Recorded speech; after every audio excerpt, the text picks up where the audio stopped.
Okay, good morning, everyone.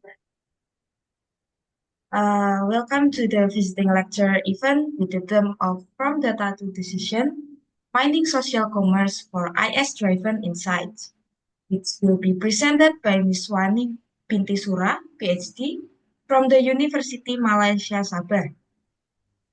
First, let me introduce myself. I am Tara, and I will be your host for today's event. Okay, now let's start our event with singing Indonesian national anthem, Indonesia Raya.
Okay, we have singing our national anthem, and next we will hear the opening speech from the head of the Department of Informatics, Diponegoro University. To Dr. Aris Sugiarto, the time is yours. Thank you very much. Good morning, esteemed guests, respected colleagues, Dr. Suaini Sura, Dr. Dinar, Bu Dina Kamalia, Bu Beta, and dear students. It is my great pleasure to welcome you all to this enlightening visiting professor titled From Data to Decision, Mining Social Commerce for Information System Driven Insight today. We gather to explore a topic that is at the forefront of innovation in both academic and industry. We are honored to have as our distinguished speaker, Dr. Suaini from the Faculty of Computing at University Malaysia Sabah. Dr. Suaini brings with her a wealth of expertise and insight, and we are privileged to learn from her extensive knowledge and experience. I'm confident that her perspective will inspire new ideas and sparks meaningful discussion. As we dive into the fascinating intersection of social commerce and information system, we will uncover how data, when mined effectively, can be transformed into powerful insights that inform decision and drive progress. This lecture serves as a bridge between theory and application, providing valuable knowledge that can propel our understanding and innovation forward. On behalf of Informatics Department, I extend my heartfelt gratitude to Dr. Suaini for taking the time to share her expertise with us, and to all of you for being part of this journey. Let us make the most of this opportunity to learn, exchange ideas, and shape the future of data-driven decision making. Thank you very much.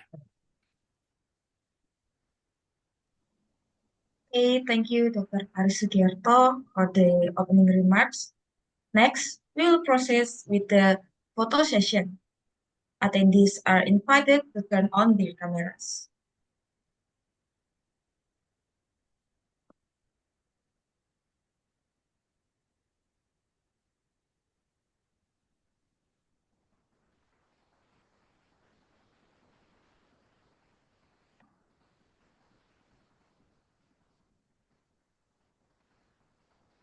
Okay, the photo session has been carried out. Now we have reached the main part of the event, the visiting lecture session, which will be delivered by Ms. Wani Binti Sura, PhD, and moderated by Ms. Dena Kamalia Fuadi, a lecturer in the Department of Informatics, Diponegoro University.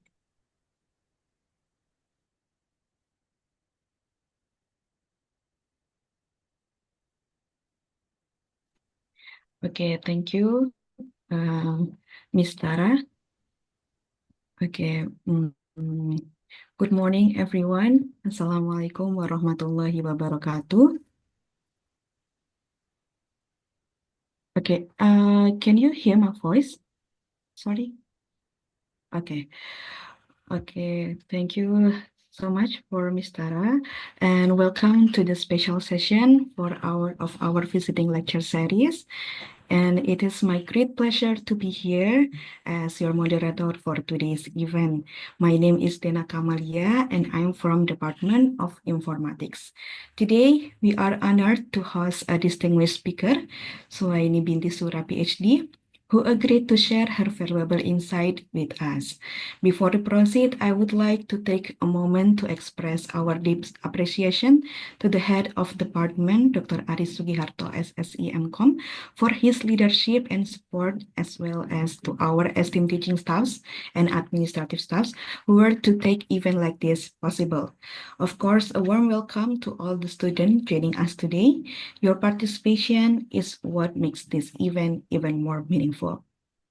So today's lecture is about research in social commerce, and social commerce is a key subset of e-commerce, merge social media and online shopping, and transforming how consumers discover and purchase products by seamlessly integrating shopping features into social interaction. This technology is not only enhance the shopping experience by enabling users to browse, engage with reviews, and make instant purchase, but also empowers small and medium-sized business to expand their reach through mobile-friendly and custom social media strategies. And now many studies have explored consumer purchase intention in social commerce, with some focusing on features that enhance customer experience and other examine various influencing factors such as data security, social support, and also in technology sector. In today's lecture, we will learn and explore some key research areas in social commerce, which will be highly valuable in shaping future research ideas. It is my pleasure to introduce our speaker, Suaini Binti Sura, PhD, who is an expert in this area. Okay, before I will share a slide for introducing her.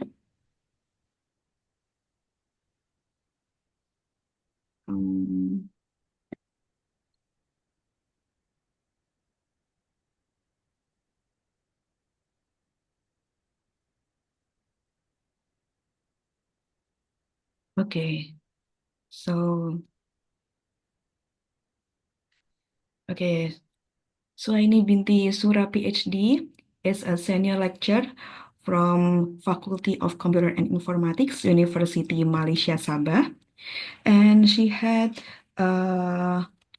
holds PhD degree from Hanyang University, South Korea, in information system and also master degree in University Putra Malaysia in computer science and bachelor degree in information studies from University Teknologi Mara. Mr. Suaini has been actively involved in numerous research projects across various fields, including e-commerce, social computing, technology adoption, and also data mining. She has conducted extensive research and published numerous articles in international journals and conferences. Additionally, she has received multiple awards and remains actively engaged in various global communities and also international seminars. Okay, now we are very excited to learn from her.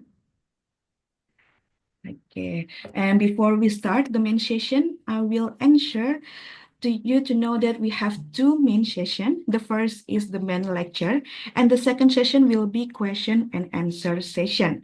And we encourage all participants to actively participate in the session. And during the session, you can type your question in the chat box, or you may also deliver the question directly to our speaker in the Q&A session. Okay, now we will start the main session. Please welcome Suaini, Mrs. Suaini Binti Sura, PhD. Hello, Mr. Suaini. Are you ready? Hi, Assalamualaikum and salam sejahtera. Can you hear my voice? Yes, we can hear you. So we can start our lecture today, right? Okay, the screen is yours. Okay, let me share the screen first, yeah.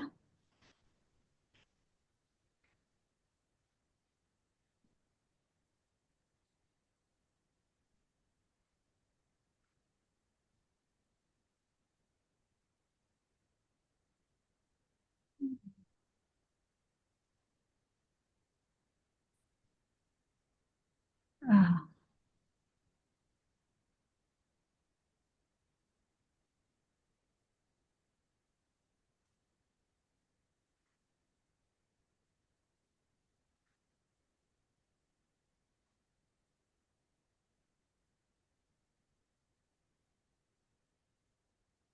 Hold on.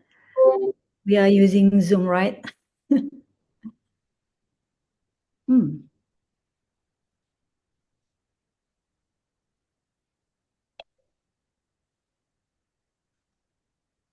Okay, can you give me a moment?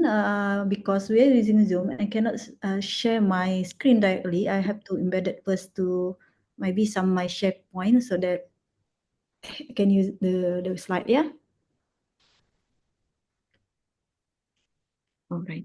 Just take a moment of yours. Yeah. Give me a moment.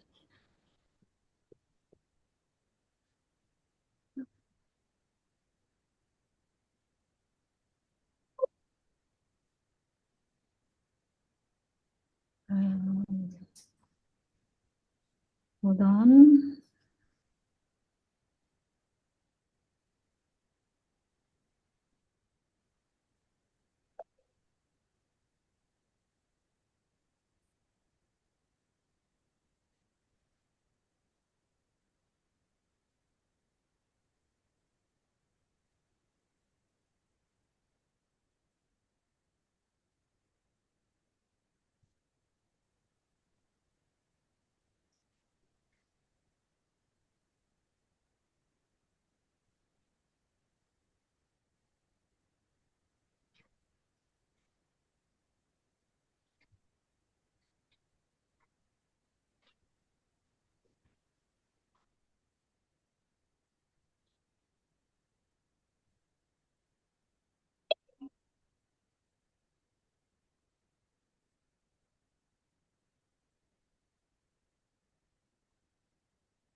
Okay.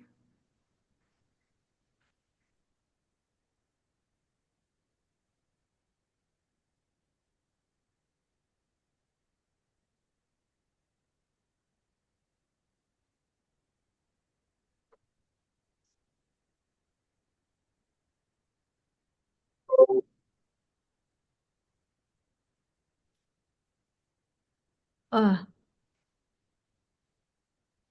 okay. Okay. Can you see my slide? Yes, yes, it's been here. You're right. I'm very sorry. Actually, first I'm very sorry. Actually, in here I familiar with Webex, so this is a Zoom, and then but whatever is that the most important, you can see my slide.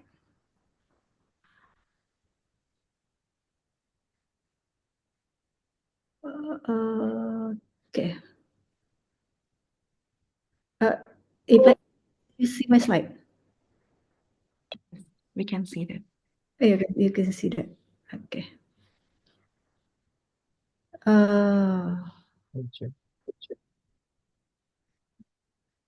I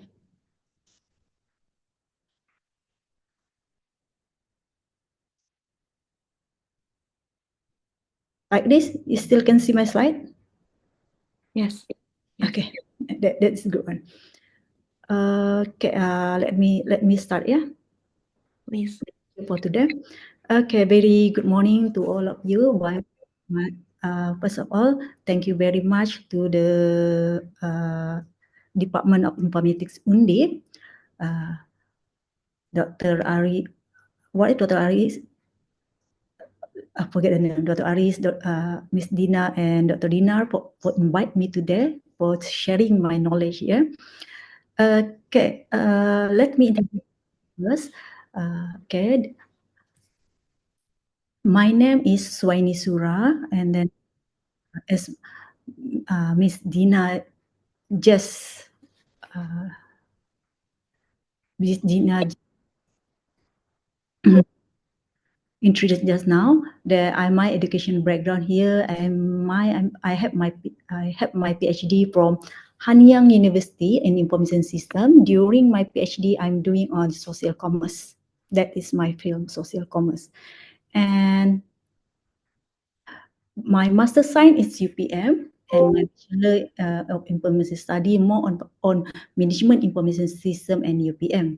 So if you look my field of interest, of course the first one, social commerce, technology adoption, and then data mining. My interest in social commerce. I learned about the social commerce, everything on the success factor, the customer behavior, and internet, so on. But after I done my PhD, when I back to the university, I start explore the new one, the data mining. Before that, of course, I have my knowledge in data mining. Even I taught data mining before, so I try to start like how I can apply my knowledge on data mining in social commerce. That's why your topic today, mining social commerce. Okay, then I start do some research on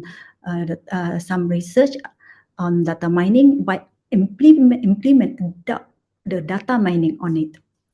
So, because today is a visiting lecture, so it's better than I share with you what I taught in University Malaysia Sabah, which is the faculty, right?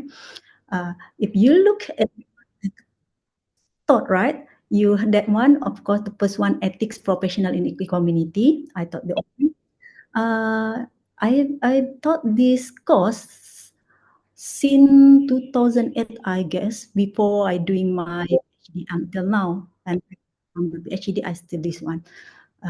I know that all the student today, adik-adik lah saya panggil ya, pada today, you also take this kind of course, right? Ethics professional in community. Yeah, right. So this is the one. I hope one day I can visit Undip, and then I can share with you. I can join with you of the community service and Undip. And I also taught the software engineering, software project management, and software design. I think this is familiar subject, familiar course to you. And then data mining. I also taught the introduction to the programming. Here we start with C++. And then database management system and distributed database. But it's very unique, right? If you look at my my course thought there's no such thing that, oh, where is e-commerce? Where is social commerce, right? Yeah, I add that one, but for the social commerce and e-commerce, maybe that is some of friend teaching is that. I say let it go. Okay, never mind. They can teach that one. I can teach the other things, but related to me. But still, my passion, my focus is on the social commerce. Okay, and adik-adik. Okay, if you have any question and you cannot wait for the question and answer, you may raise your hand, whatever is that, use the chat, and you may ask the question. I try the best, yeah, I try the best. But for today's session, rather than I giving the lecture, I just thought that I'm sharing what I have. I'm sharing my knowledge to you, and also maybe you may share also your experience on social commerce. But yeah, so for your information, if we want to study, we want to know about social commerce, the first thing we must have know what is e-commerce. Okay, that's why our agenda today we start with e-commerce, and then I will introduce you to the social commerce.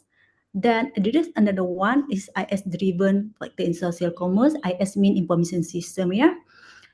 After that, I will share with you my some research was using eye tracking and data mining. And then the last agenda could be the direction of the social commerce. This is in context of the research using the data mining and data mining. Yeah. Okay. Next, the e-commerce. So hopefully you can see clearly the slide.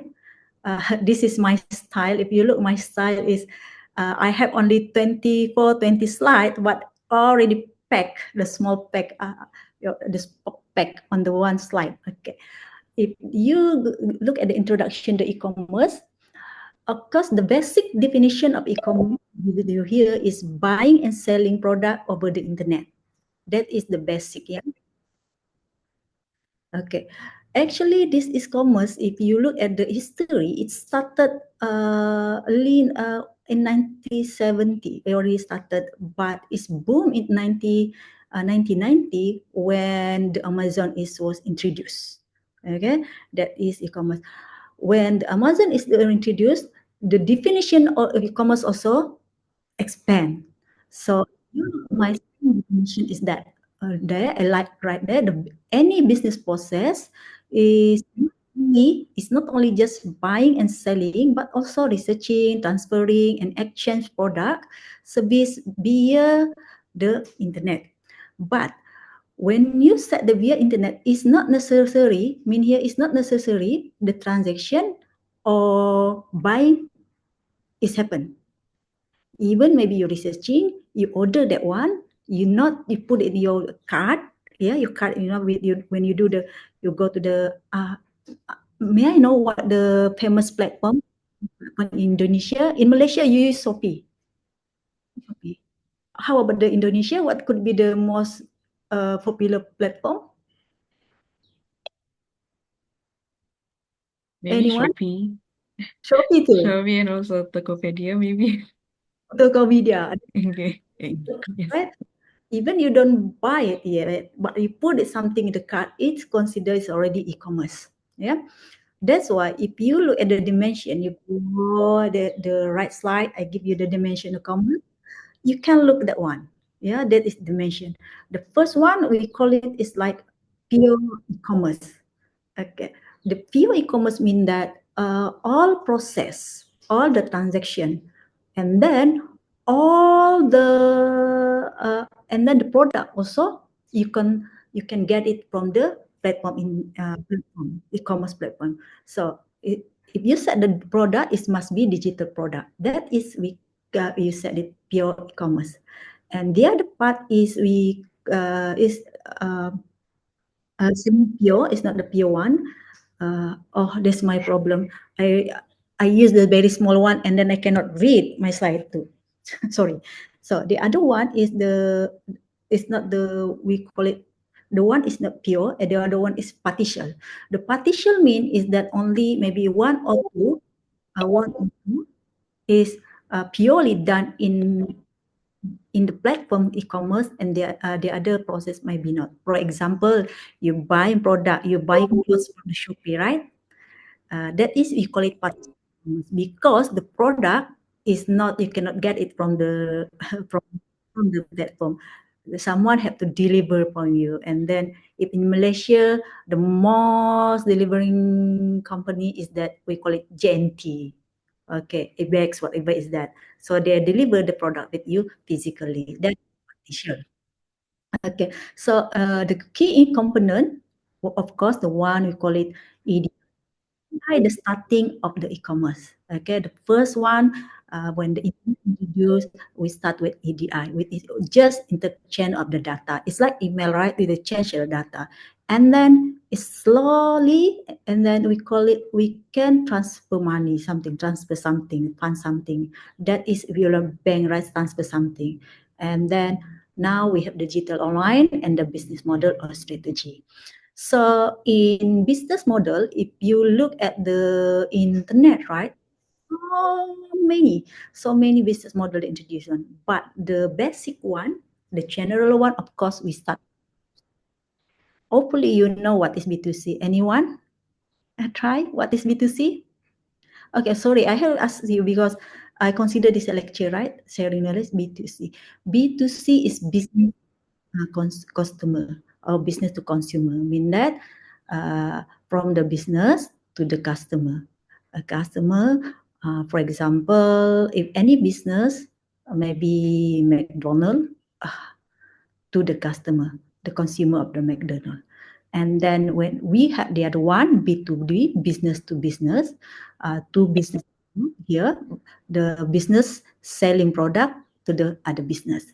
And the third one, customer to customer. This is very popular. We talk about social commerce.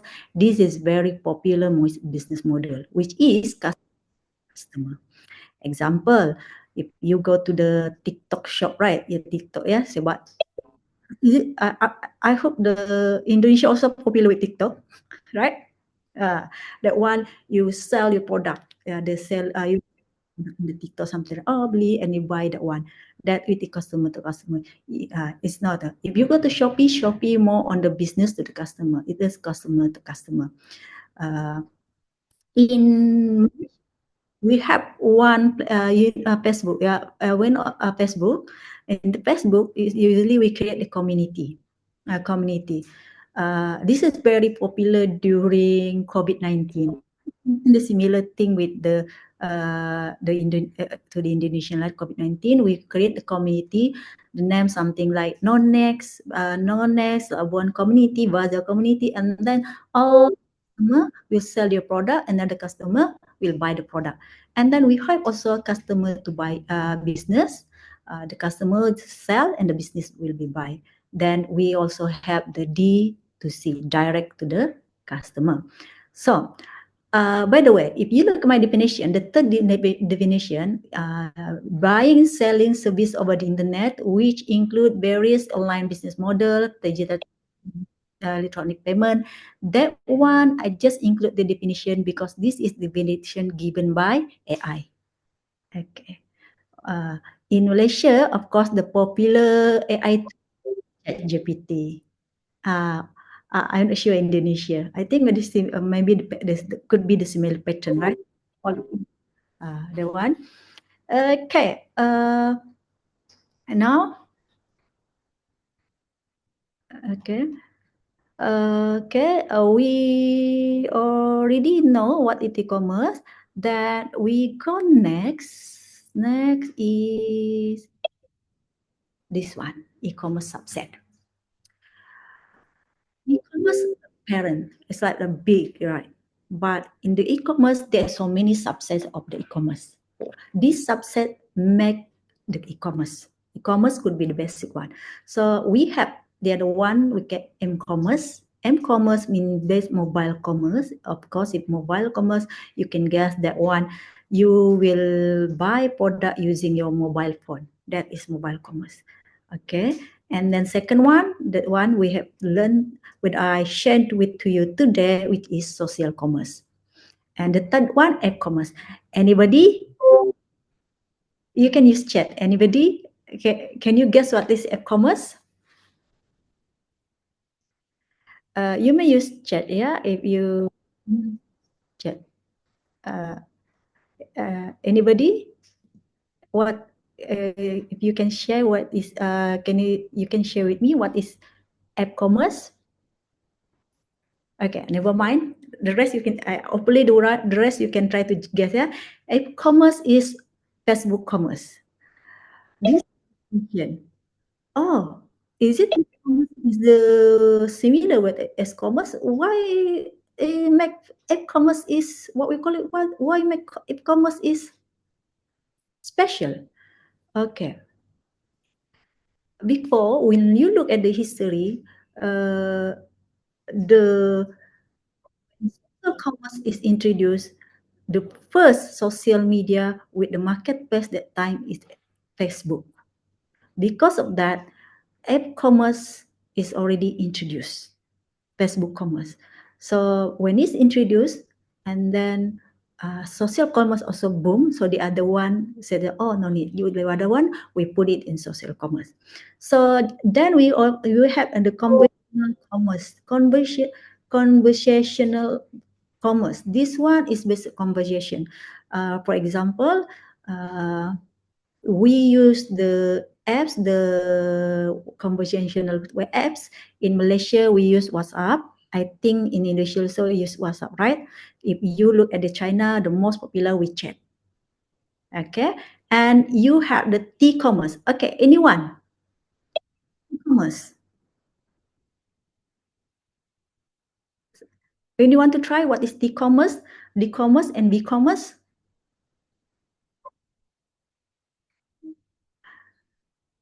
No one?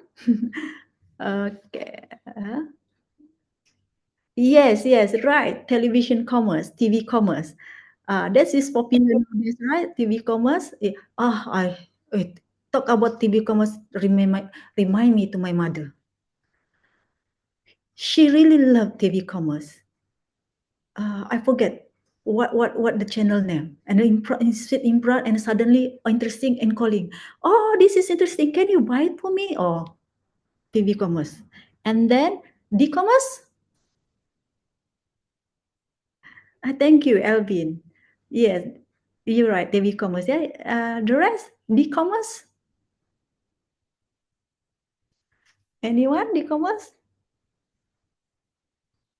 Digital commerce. Yeah, right. Digital commerce. Yeah, right. We have Lalu and Aidar. Yes, digital commerce. Okay. You know what is the example of the digital commerce? You know Netflix? That is example of digital. I thought Netflix. So of course, yeah, digital commerce.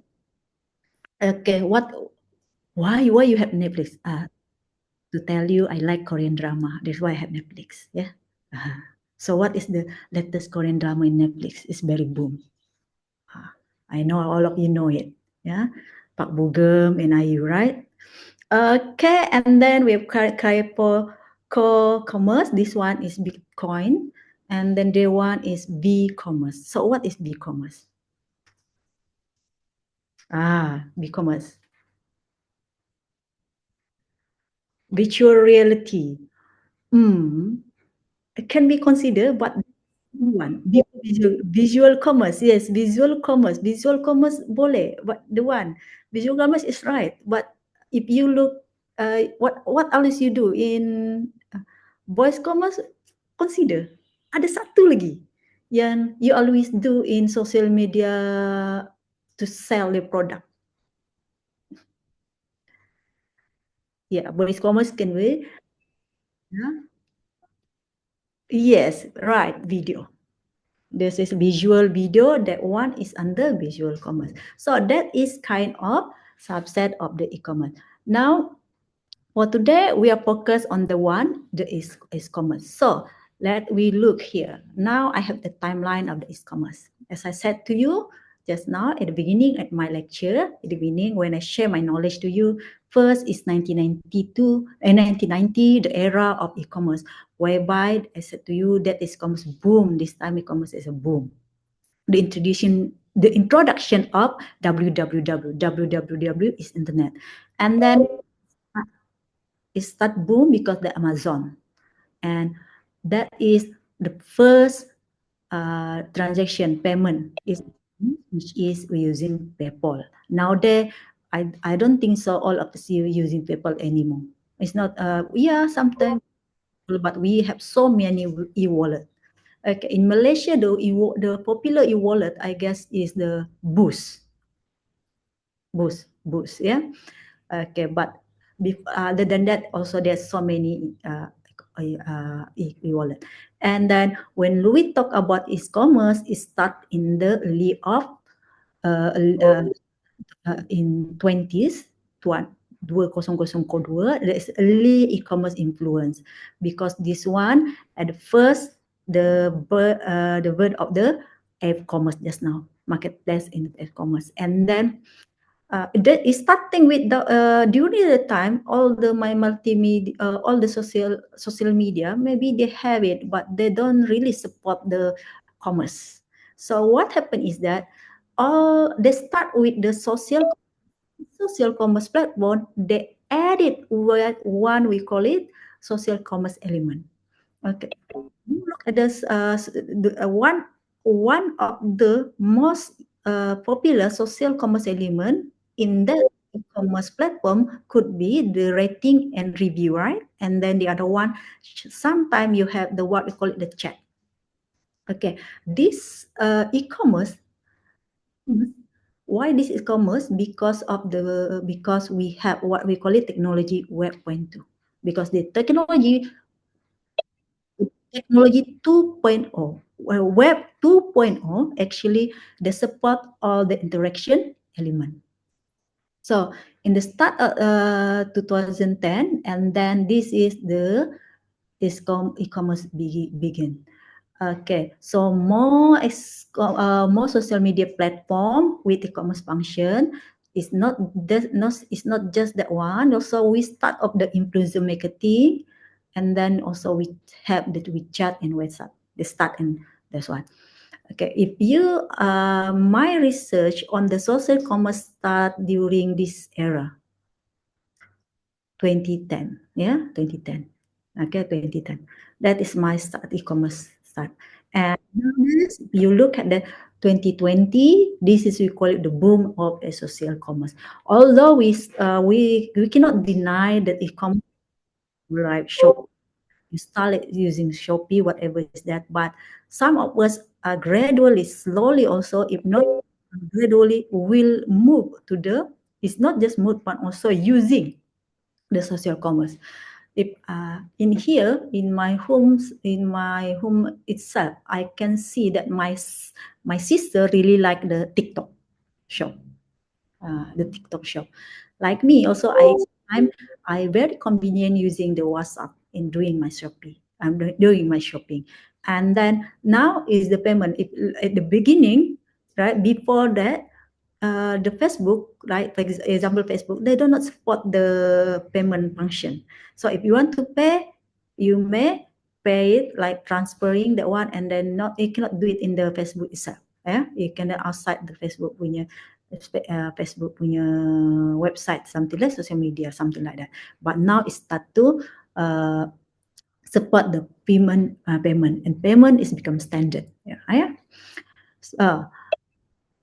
This is based on what my research, my review, my searching information is that start for this year, what it could be the future trend, that we have AI driven, and then we have the blockchain, AR, VR, and also the seamless shopping, that make you shopping more flawless, something like that. Okay. if you talk about AR/VR, okay, this remember one of my interest is the technology adoption. In my interest technology with my team, we actually VR, AR/VR, introducing the AR/VR. But for time being, we're doing the AR/VR not in the shopping, which virtual try on, not in the one, but we doing all in the introducing the culture. Yeah, but hopefully maybe let's say 2 years, 3 years from now, 1 to 3 years from now, maybe I start doing my project on AR/VR on social commerce. Okay, that is about social commerce. So what actually social commerce? Okay, here I give you the introduction, and then the introduction consists of the definition. We have the key components and key features. Okay, look at the definition. From the online business that combine e-commerce with community, intersecting consumer online commerce activities. This is the first definition. The early of commerce, this is the definition, which means that a community with e-commerce with e-community.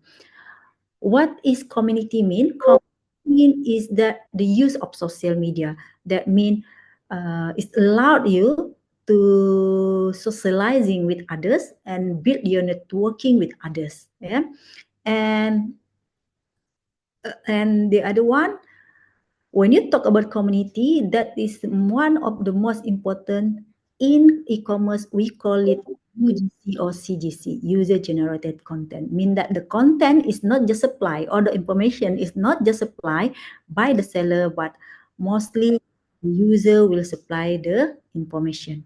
Okay, how you get it? Usually from the comment. Okay, from that one.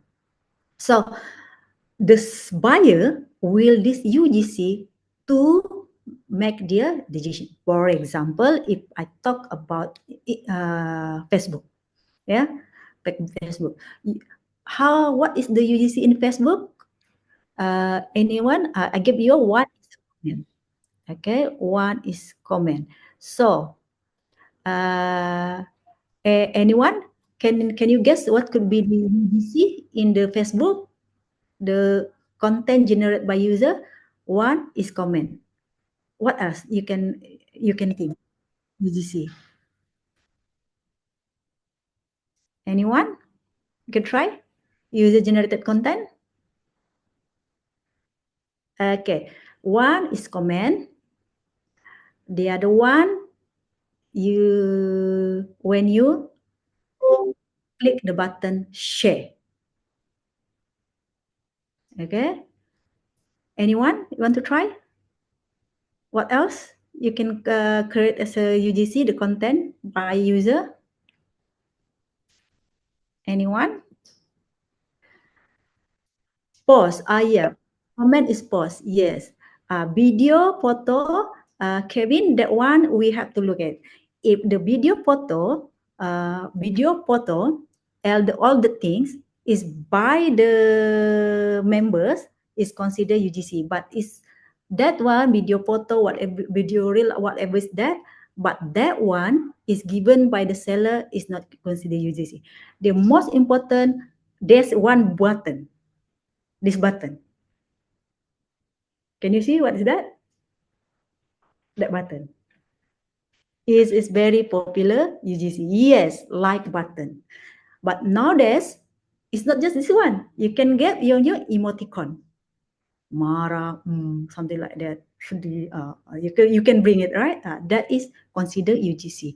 And then when you click anything, that one considers as a UGC. That is, we call it UGC. But nowadays, okay, as I said to you, the early definition is that combined e-commerce community. But nowadays, the definition is changed. They put the social commerce platform in that definition. So it's buying and selling product directly through the social commerce platform.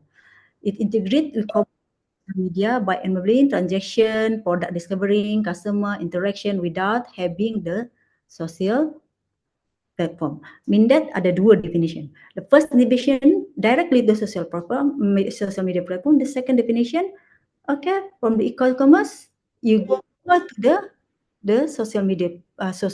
For example, nowadays if you look all the e-commerce platform, the other social media, and then you click that one. Okay, so when talk about social commerce, this is the key component. Social media, of course, you must have social media, you must have UGC, you must have community, social interaction, and then you have the commerce activity. Okay, and this is the key feature you have here. The key feature, you must have the seamless shopping experience, engagement and recommendation. Dia ada engagement, you look at the engagement, you look at the live influence marketing, must be ada influencer marketing and chat-based transaction. Okay, I think, I believe all of you here, maybe you may have maybe one or two experience on this. So let we look, the other one is e-commerce versus social commerce. We look it from the three aspect, three criteria. The one is business goal. If the e-commerce punya business goal is more on that one, you are buying. Buying, shopping is the focus.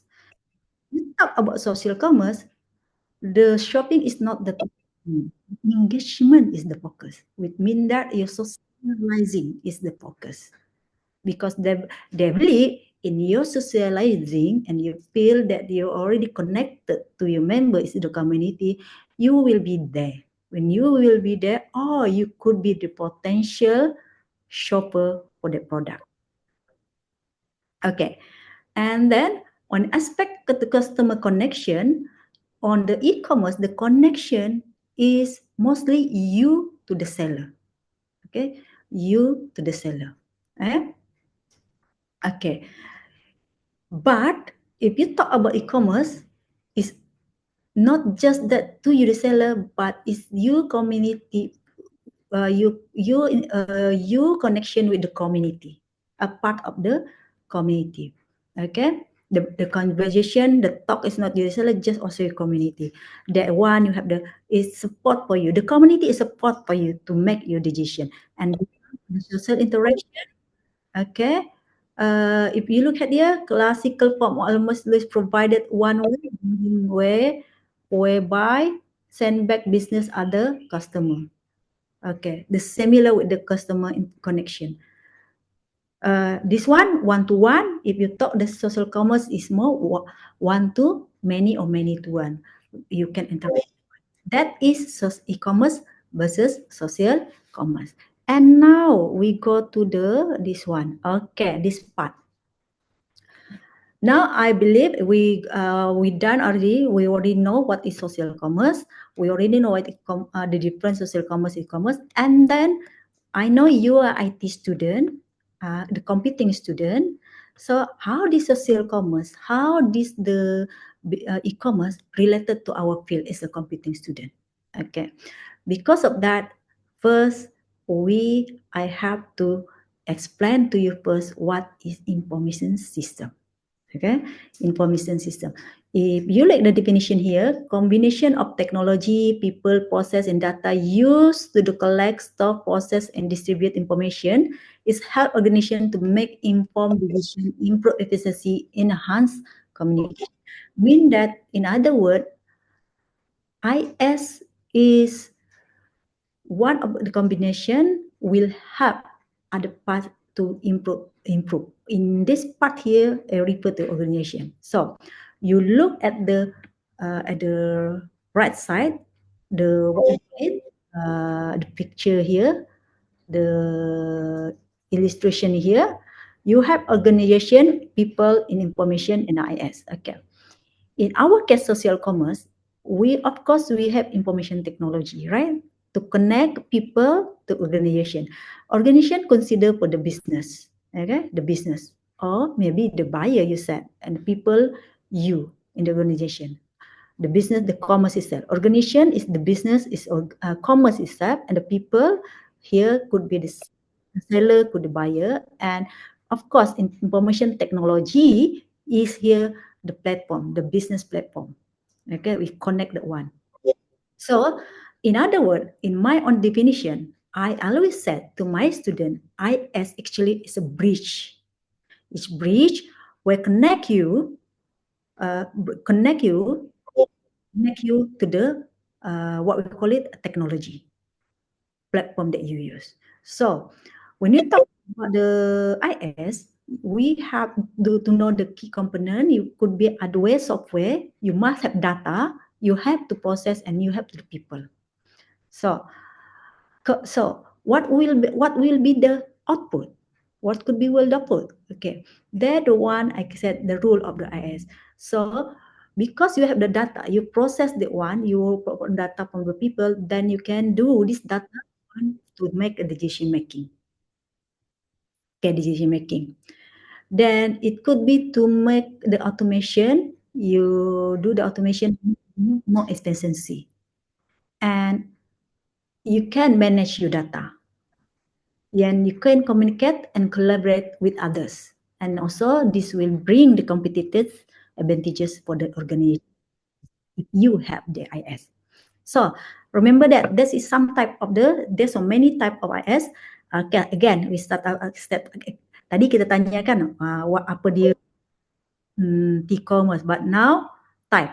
I have the one TPS. TPS in this transaction process system. This is anything system that involve transaction. For example, monthly, you calculate monthly salary of your employee, something like that, right? That is transaction process system. And what is MIS? Anyone? MIS? Okay, anyone? What is MIS? And then we have ERP, and we have CRM. What management information system? Yes, right, Kevin. Management information system. This is how you manage your information in organization. We call it management information. This information later on we use it to manage your organization. It could be doing your DSS.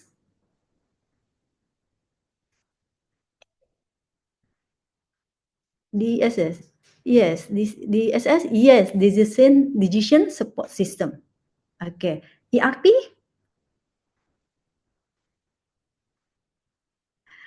ERP.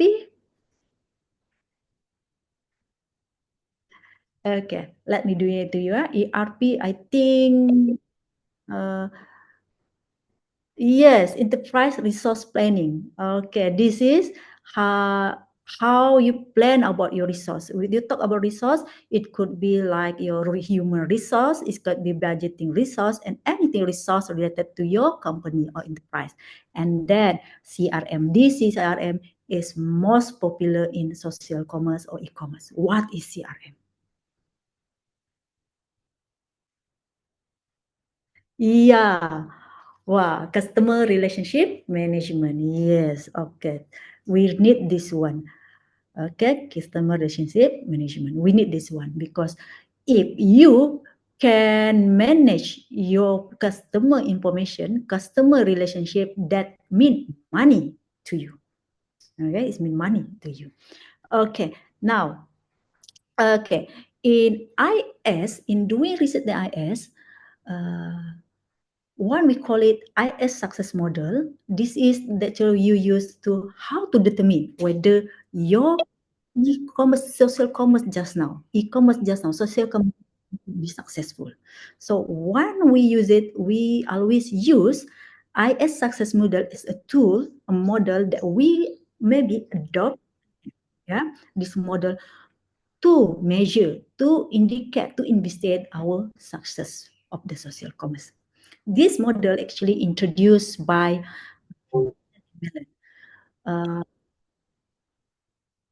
in 1993, if I'm not mistaken, and then they revised this model in 2013.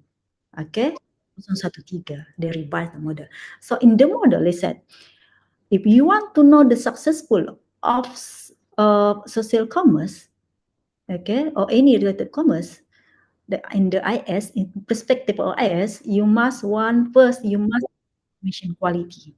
Information quality, that means any information you put it in your website, in your system.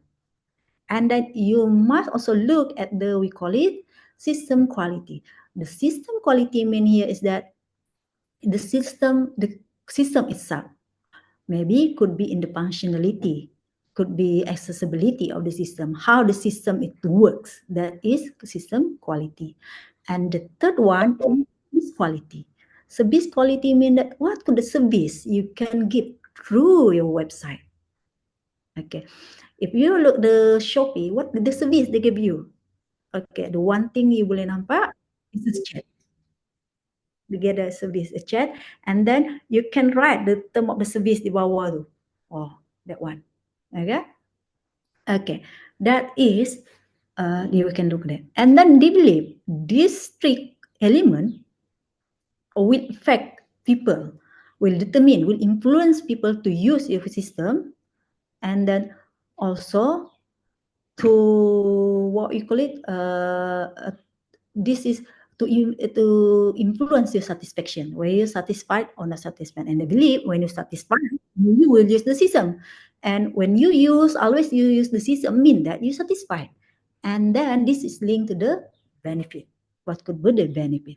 Okay. So in depth, in doing the IS success model just now, to use this one I said to determine the success of the social commerce, not necessary you can use that 100%, something like that, without modification. Yeah, you can modify. That's why we call it adoption. When you adoption mean you use 100% of the model without modification.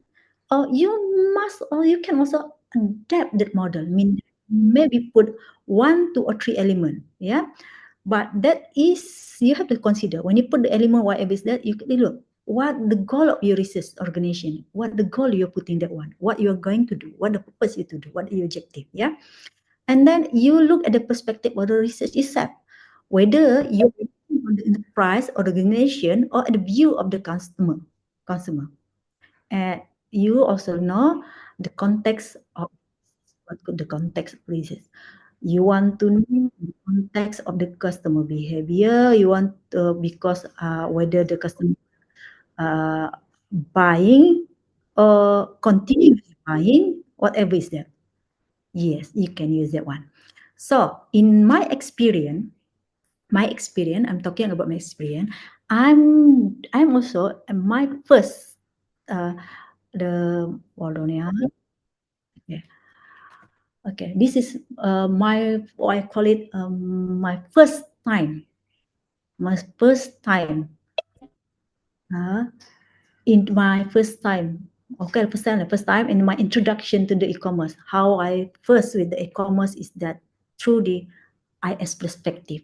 That means I want to know the e-commerce more on the IS perspective because I'm a competing student. I am competing person that time. So I try to do what could be the e-commerce success, e-commerce success from the Malaysian consumer perspective. Mean here from the customer perspective. I'm doing that one. So at that time, my context is on the SNS based commerce. SNS based commerce, which is Facebook. I use Facebook. I use the Instagram as my tool and the Twitter. Okay.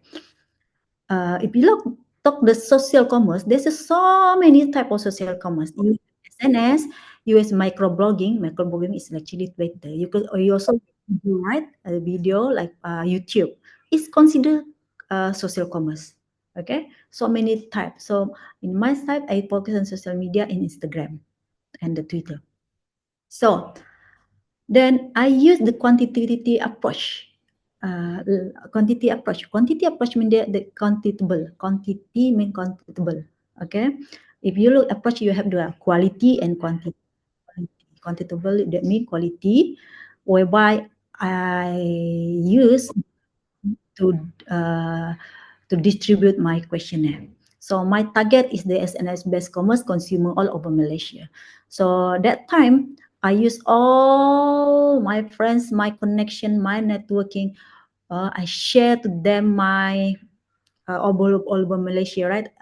My connection, my friend in the Sarawak, my friend in the Kuala Lumpur, my friend in the other one in Terengganu, and then I share them. I share to them my what we call it link, Google Form questionnaire link. Share to them. Please share this one in your social media. Okay. So because my target is overall Malaysia. So from that my sample, of course, I use purposive convenience sampling with its snowball technique. Snowball technique mean here that is that, you know, like snowball, right, we don't have snow, right? Kita tak ada snow. Kita satu musim saja. Sama musim dengan hujan. I look at the side, nak hujan dah. See, that is us. So, snowballing technique mean that, you know the snowball, if they do the snowball, you tengok wayang, whatever, ada salji. For small one, they roll the snow until the snow become bigger and bigger. That is good, we call it snowballing technique, which by I give to my friends the link, my friends tadi yang jawab tu give to the other friends link, and the other friends give the links, so the sample become bigger. So because of I managed to collect 360 respondent. Okay, all my respondent is the SNS best commerce consumer, mean that all of them have an experience use SNS, whether Facebook, Instagram, to the commerce activity. Remember, the commerce activity not necessary you buy. You try to searching the product, also ordering, also without payment, also consider commerce activity. That one, yeah. So this is at the left, the right there, that is my, what we call it, conceptual framework, how I going to do my research. The first one, remember, if you look what SNS best commerce website quality, because NS usually related to website. I put the website quality. I look at the system, I look at the service, I look to the information. If you look at this is the first, remember the IS success model, this is the element ISS model. But it's not just that, I add the other one because I'm doing, remember the context, yeah? I'm doing commerce, social commerce. So I put the social picture punya quality. Okay, that one I put the social support and then relation support.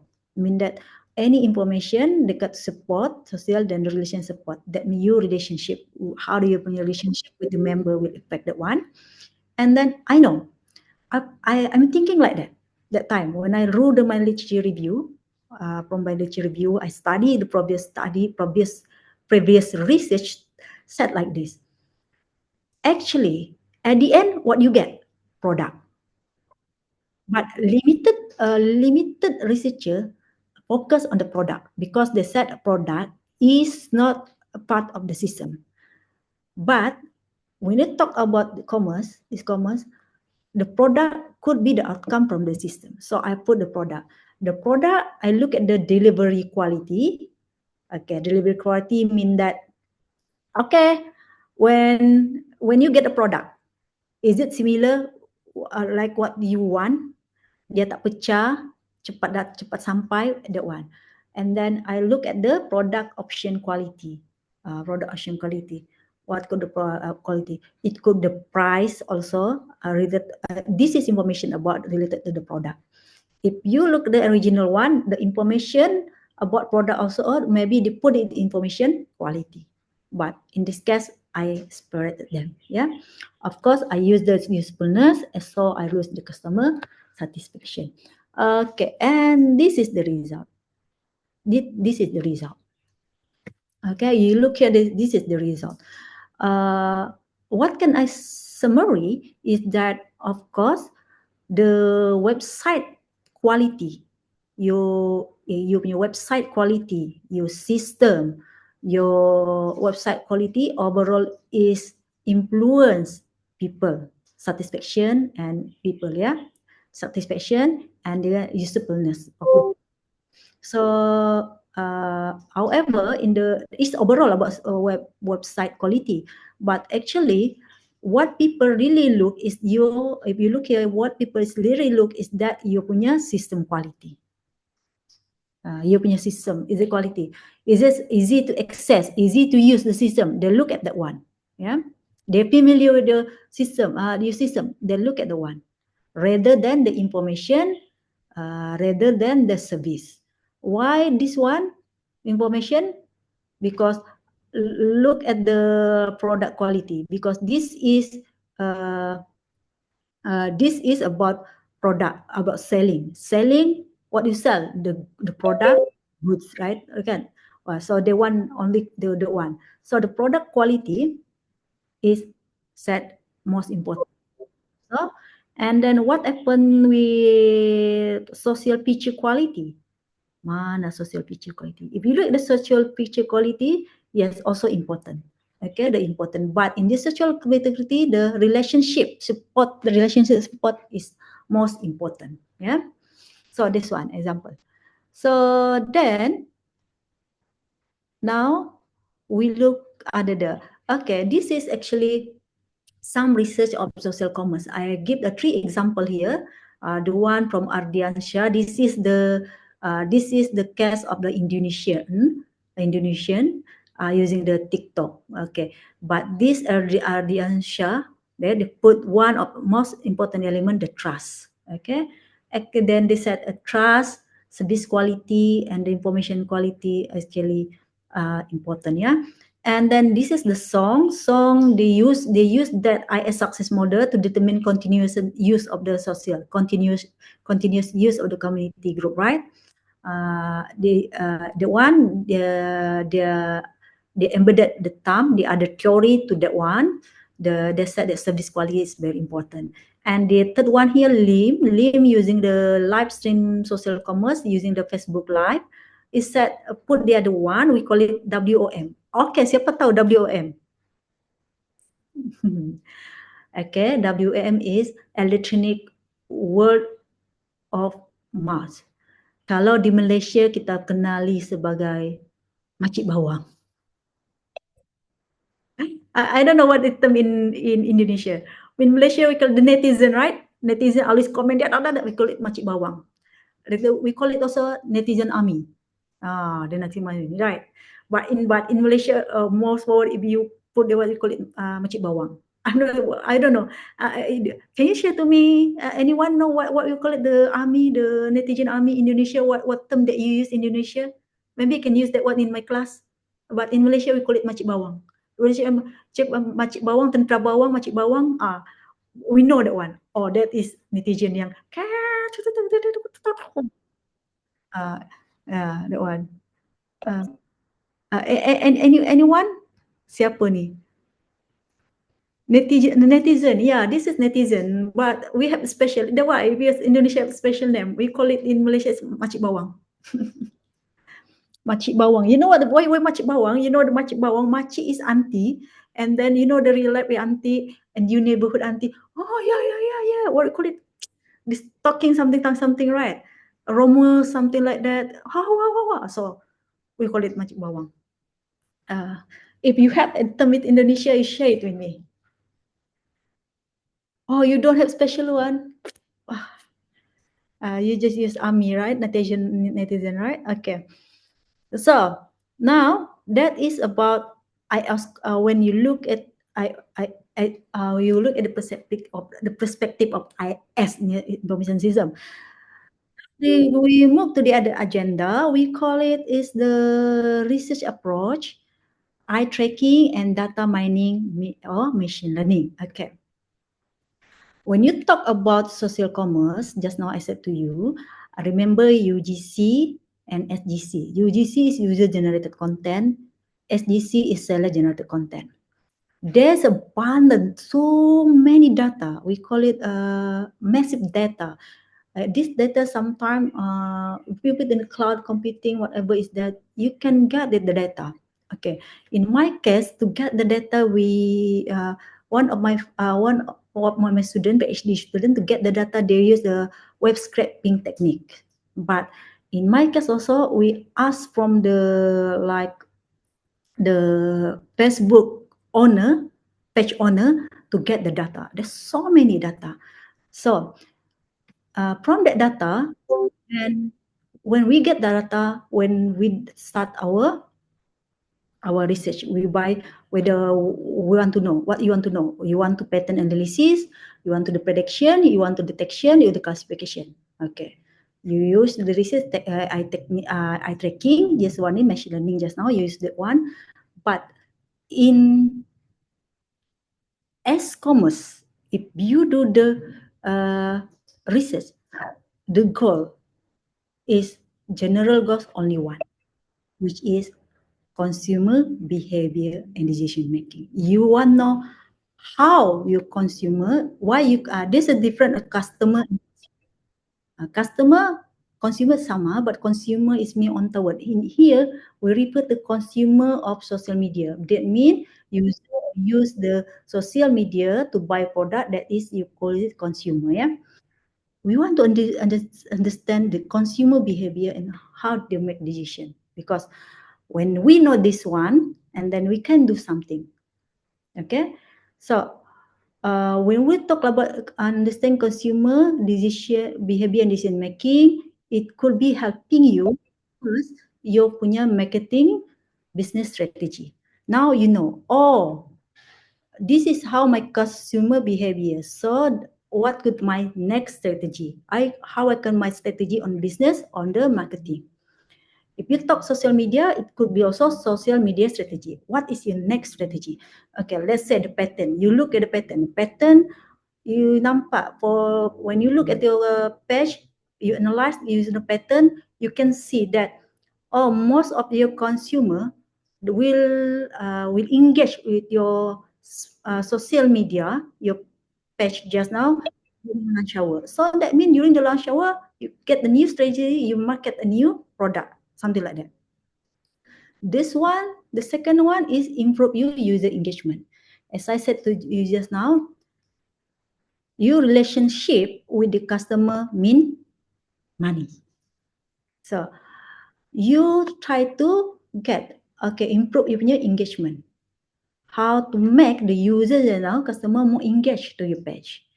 And then you're optimizing user experience. Okay. You can look the how my customer experience this one. Okay, how I can optimize the experience. Let's say, they're difficult in getting the product from my page, social media page. Or what should I do to make them more easier to get the information product in my social page? Something like that. Of course, increase the conversion. Increase the conversion mean here that you transfer the consumer behavior just now, from the consumer behavior decision just now, you transfer them. Just engage, now they are buying. That's conversion. Just visiting to shopper. Just at the first, they just visit your, at the end, they become your customer. That is conversion mean. Okay. So let me share my experience on the eye tracking. Eye tracking. This is eye tracking approach. So I have done my research on eye tracking. Okay, eye tracking. So what is eye tracking? Is look the definition. Is observe cognitive process to investigate how special visual feature in web page influence the eye's gaze and movement, which directly indicate the person is currently thinking and attending to can lead to the better understanding of decision making process. Kalau di Malaysia ada satu kita, they said something like this. Whatever is that, you start with eyes. Cinta pandang pertama. Mean you look, already fall in love. Eyes. So they said the eyes is play important role. Okay, when you look something, we tell you something. It tell you something. Because of that, we have, yeah. So we want to know, is it right? When I look at that product, I will buy the product. That's why we try to do that one. Yeah, something like that. So is analyze visual attention, cognitive process, and decision making by tracking where and how long the person look at certain element on the screen, web page, advertisement, and physical product. That's the thing is how you look at the product. So the key measure, okay, first you use fixation. Fixation mean if you look this one, the what we call it, the left side, the camera is considered fixation. Yeah, this is a fixation. How to pronounce this one? This is one about the movement, and then pupil dilation, your pupil besar akan mengecil, something like that. And then gaze duration, how long you look at the pages, how long you look at the something. Okay, so there's so many approach. In my case, I use the webcam based tracking. I use that one. You may one is screen based. Okay, you just look at the screen.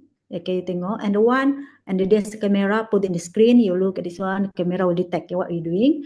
The second one is wearable mobile. That means is something you use like Google, whatever, expect something, put your eyes, you look something like that.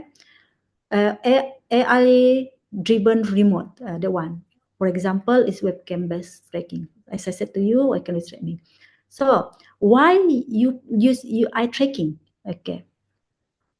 If you look the traditional way in research, you sometimes use that you interview and then you do the questionnaire.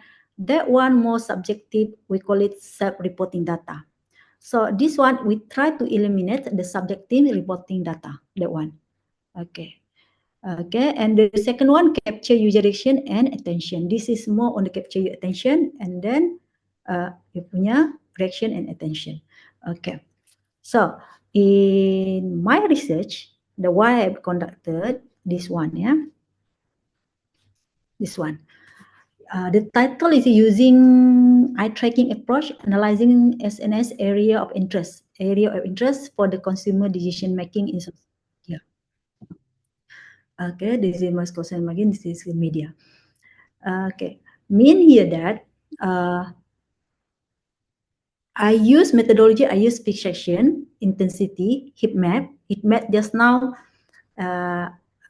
Heat map means just now. You look here just now. This one, the blue one is heat map, and the other one uses fixation time, gas map. The gas map mean here that how the movement of your eyes. What first you look, what the first you look, what the second you look, what the third you look, what the fourth area that you look, something like that. Okay, I said use webcam eye tracking system, and then 50% I use the jualan borong barang terpakai UMS Kal 2012. That is the books, the Facebook and the name, yeah, the page name. Mean here, this page, what happened to this page is that all the student in UMS, this is UMS Kal in Labuan, yeah, UMS, when they're going to after 3 years study in UMS, they have so many what we call so many belonging that they don't want to go back, bring it home. For example, their books, the textbook, sometimes also the chair, the table, even the refrigerator. I also refrigerator. The one, everything, right? So they sell it in this website. Yeah. So for this research, I determine a 3 AOI. AOI, area of interest. What is that? First, the seller profile. The second area is the product name, product price, product image, product description, and like and comments. Okay, like and comments. So our objectives is first to identify what is the most AI based engagement, what the most people, what people look most interactive are, what the place that most people looking at, something like that. The second one, how is the difference, okay, or how is the difference between head map and gaze map. And the third one is we want to know what could be the difference between Facebook and Instagram. And this is the result.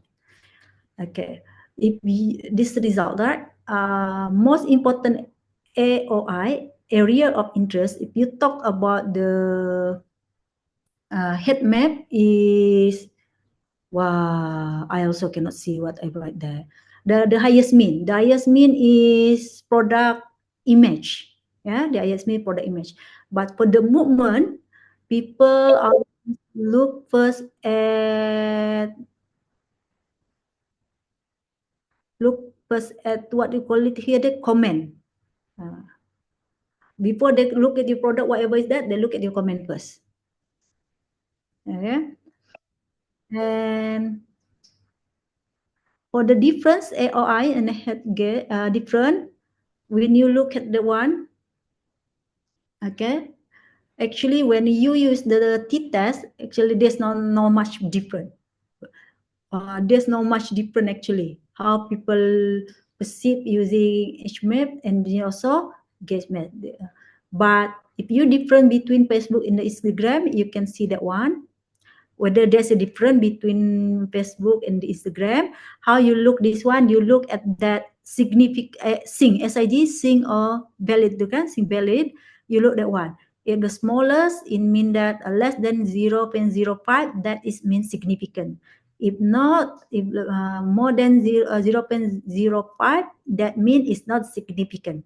0.05 is not significant. So if you look here, if you based on the head map, mostly significant but not significant for the social seller profile.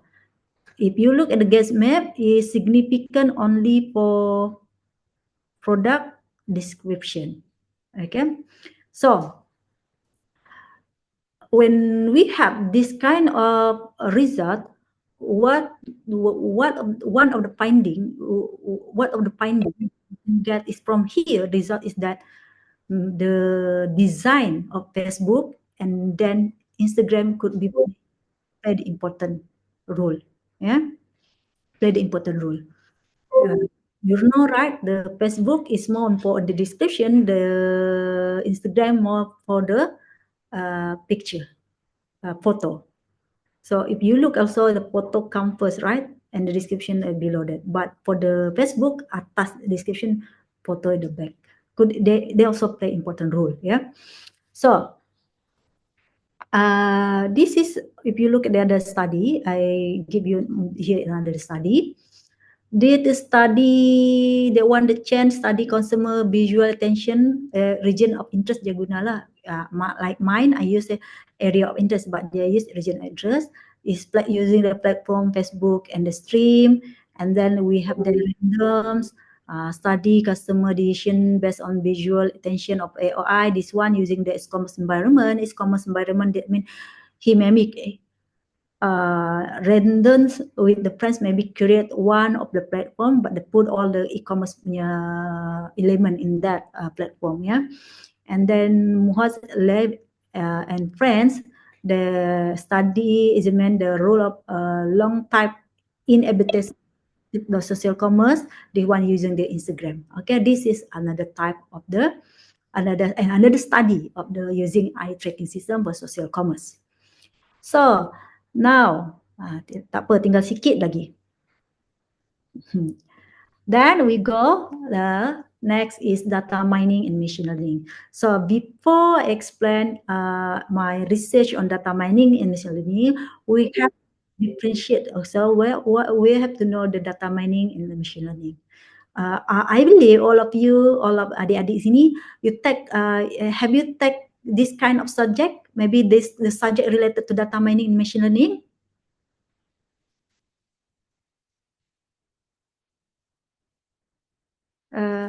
in your syllabus, in your course subject, do you take this data mining or machine learning, or maybe some subject that related to the data mining or machine learning during your study?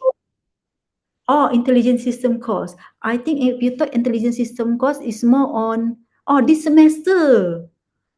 Oh, the semester already start, right? That means you may learn the machine learning later on.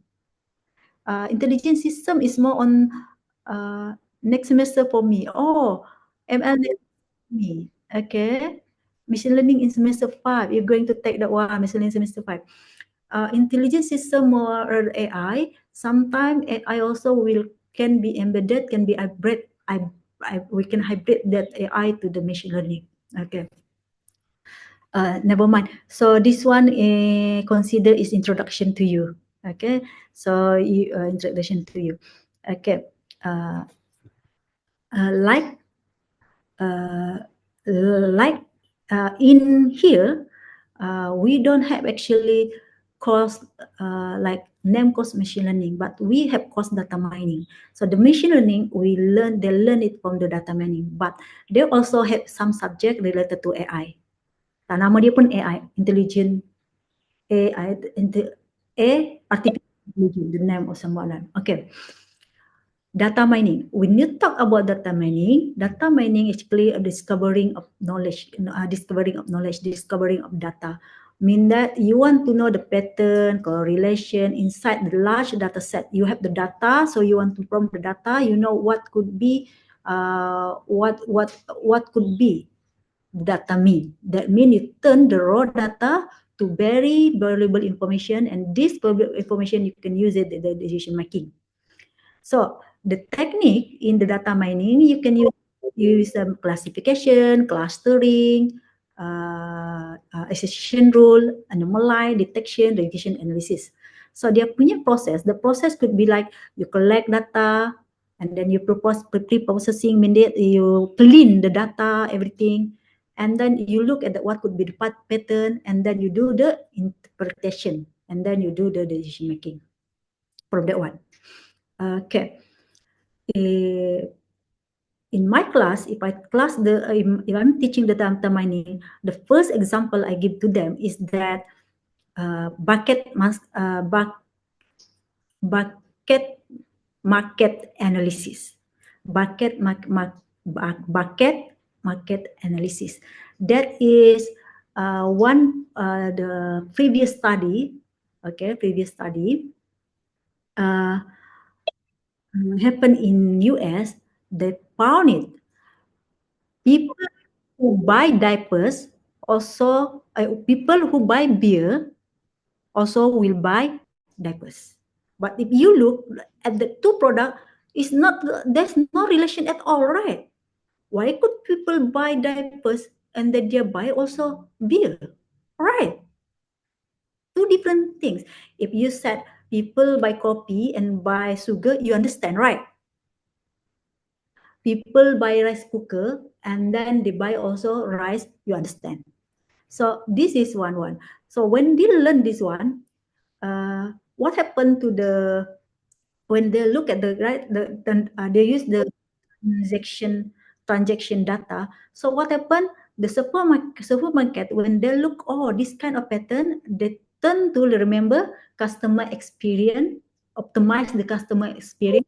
They put the beer and diaper. So all the customer just grab beer, grab the diapers and pay. Okay, that's one. Amazing, right? So when we learn Podomo, we learn about Podomo, this one, the manager, we learn Podomo. Why this happen? Oh, in America it's like this. You know, football. What is football in America, right? In America, football. Kalau Malaysia is something like rugby, right? Not soccer, the football. So usually during the football season, the mother take the opportunity, ambil kesempatan lah to the husband. Abang, okay, you nak pergi pasar supermarket kan? Tolong beli diapers. The abang je now just now, as the husband just go to supermarket, buy the beers because he want to watch the football with the friends. But isteri saya pula suruh beli diapers. So during the season of football, it could be happen. So when the season start, football season start America, all the supermarket, okay, we put the diaper and what the other one? Beer together. Okay, that is, yeah. In my class data mining, I will introduce that one. Okay, that is the power of data mining. And then machine learning. Machine learning is just, we call it a branch of the AI that embedded computer to learn from the data, make decision without explicitly program. Is identify pattern in data that improves its perform over time. Okay, if you talk about machine learning, it's quite different. It's maybe similar but quite different. What happened to machine learning? You machine learning from the data just now. You machine learning, you analyze the data and then you learn from data. Data just now is give you, but over the time they still learn the data. It's not explicitly programmed. Explicitly programming is like you learn programming lah, 1 tambah 1 jadi 2. But this one not like that. It's learn based on the data. Yeah, it's something like that. So the type you have supervised learning, unsupervised learning, reinforced learning. Okay. The process, look at their data collection, you prepare the data and you have the model to train. From the model, you test the model and then you do the decision and then you learn from decision, that one. Okay. Data mining versus machine learning relationship. Data mining extract pattern, machine learning is build model. And data mining usually sometimes they use machine learning. Okay, they use the machine learning. Machine learning also need data mining. Okay. Sometimes now you have the data mining process until the end tadi. You have already data, you have the pattern. But you use this one. Okay, now the data, you have the data from data mining. You use the data to create your punya. Both use similar technique. What is the similar technique here? Look here, clustering. Clustering just now, actually, if you make it the machine learning, clustering is referred to the unsupervised learning. Classification could be the supervised learning. Unsupervised learning means that you just exploring the data without any classes. But unsupervised learning, you have the classes for the supervised learning. You know what you're going to do. Okay, something like that. So never mind.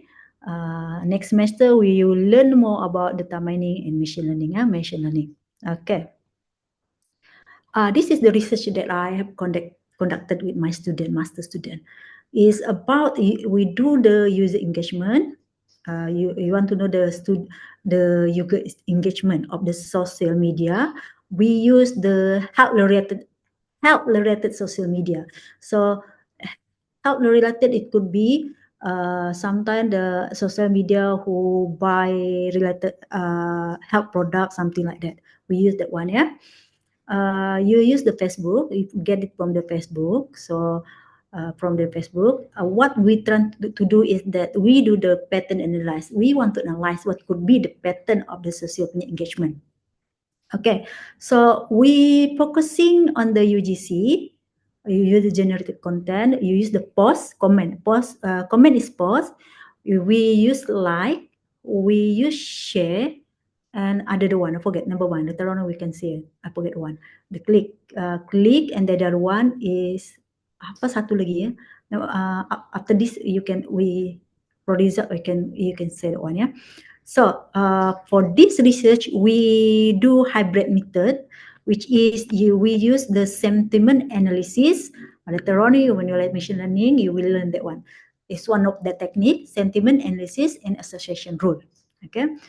The sentiment analysis is for the what we call it, the post just now, comment just now. The comment usually in the text data and unstructured data. So we use that one. But for the sentiment analysis, we use expert annotation. It's an expert annotation. Mean that we have many data for the comment. At first like 300. So we use three experts. Okay, three expert. They say the expert once they read the comment and they classify whether it's negative or positive. Whether negative or positive. Okay, so after that, once we already classify negative and positive or the comment just now, then we combine again with the like, share, and click, and then we use association rule, which is a priori approach. Okay, a priori approach is ML, a priori approach. So to get the pattern, we run using Python. Using Python, we have our algorithm. One is to do code or there's something that, and then we run it. After that, we build the user engagement model for the health-related social media just now. So this is okay. This is the result. Okay. Oh, I also cannot read the result. How to make it bigger also?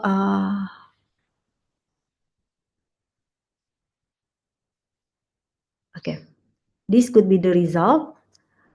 We use reply, the reply penuh comment, something like that. We use that one. So if the decision-oriented user, the more on the pattern is could be from the reply. It could be the like and share the positive. Okay, from the negative, it could be like and share the something positive, and it could be like the I have link with the link and the positive. This could be the pattern. So we come up with the pattern. So here I also provided to you some data mining ML other study related to social media. The first one is Leo and the friends. They investigate user behavior, WeChat user behavior on online social media, social commerce development. Yeah, okay. This use the clustering analysis and the association rule. Yeah, they use data mining. And we have Ben Catterson.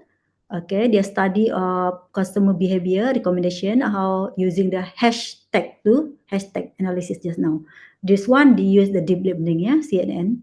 And then Glyphstrap, they use comparing social media style platform, brand community service. Their style brand, they use ML also, analytical analysis. Okay. So now, the last slide, challenge and future direction. Okay, we look at the challenges now.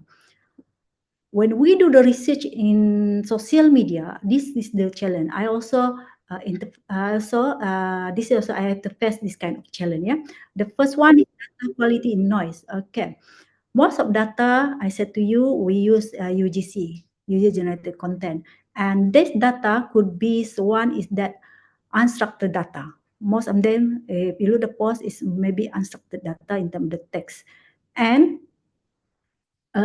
it's also a variation of the data, yeah, type of data, too.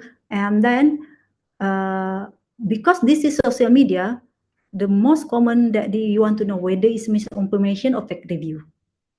It could be happen. Is it genuine? It's not genuine. You remember sometimes people will pay someone to do the testimony, something like that. Even sometimes they just bind auto like something like that. So this could be the challenge. In my case, we use Facebook. Facebook is most on the frequency data. But when we use association rule, we use a priori, we have to transfer that data to the transaction data. We have to transfer that data to transaction data. When we transfer to transaction, then we get something 2,000 data. Yeah. And then the second challenge could be multimodal and multipurpose. When we talk about multimodal means that the variation of the data format. It's not only one format. So you may have emoticon in terms of picture, you may have text, you may have time, you may have also numbers, something like that. And the one is multi-platform from multiple data social media. Okay, you combine, could be different data. Okay, how this data, this one is similar with data, this one is multi-platform, multi-social media. And real-time processing and scalability, this is also the challenge. If you want to do real time, because one of the challenge is that the data in the social media is the what we call it, there could be massive amount of data and will be changed over time. Okay, and to do this one, you must have high computational resource, something like that. And then we have dynamic evolving customer behavior, rapid changes. Okay, today you like this one, tomorrow you don't like that one.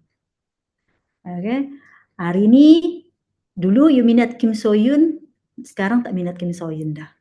Sometime, so example. And then you, of course, you have privacy and ethical issue. Okay, this is related to research, right? How could be ethical? How you want to take the permission, the data from that Facebook, something like that. How you confirm that privacy? You keep the privacy of your research, something like that. So in the future direction, of course, I have the number one, advanced AI. We start already use AI, could be advanced, and then the cross-platform and multimodal analytic, maybe the one. Like me, I will start the multimodal. I combine the text and the picture, some text, and then number. You must have the addictive ML that you have the machine learning will suit all the situation, something like that. In the sentiment analysis, it's not just sentiment analysis, but also emotion analysis. Okay, sentiment analysis, you may put it like negative, positive. Sentiment analysis, emotion analysis, maybe you start ini marah, ini sedih, ini gembira, something like that. And you integrate the AR and VR.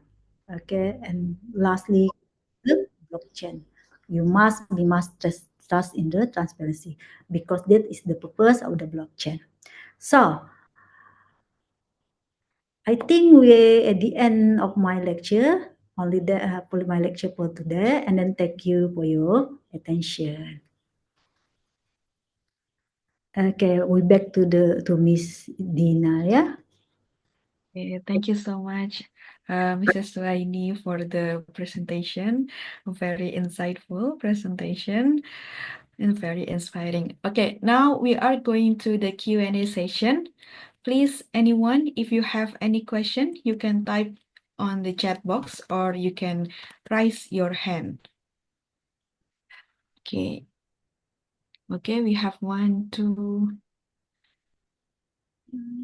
Any other? You can type the question in the chat box. Okay, we have 3 who raise hand and 1 who type in chat box. Okay, we're going to have 3 questions in the first session, the first Q&A session. So, Alvin, you may open your mic and ask. Okay, thank you. But can you hear my voice? Because it's running so hard here. Yeah. Okay. I'm interested about the social.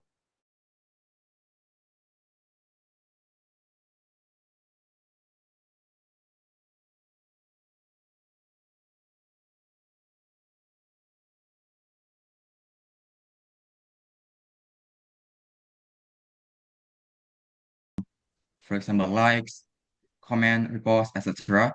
And actually, it's more technical. How do they gather and store the UGC? So that is my 2 questions. Thank you. All right. Hold on. Okay.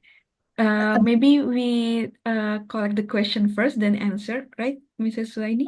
No.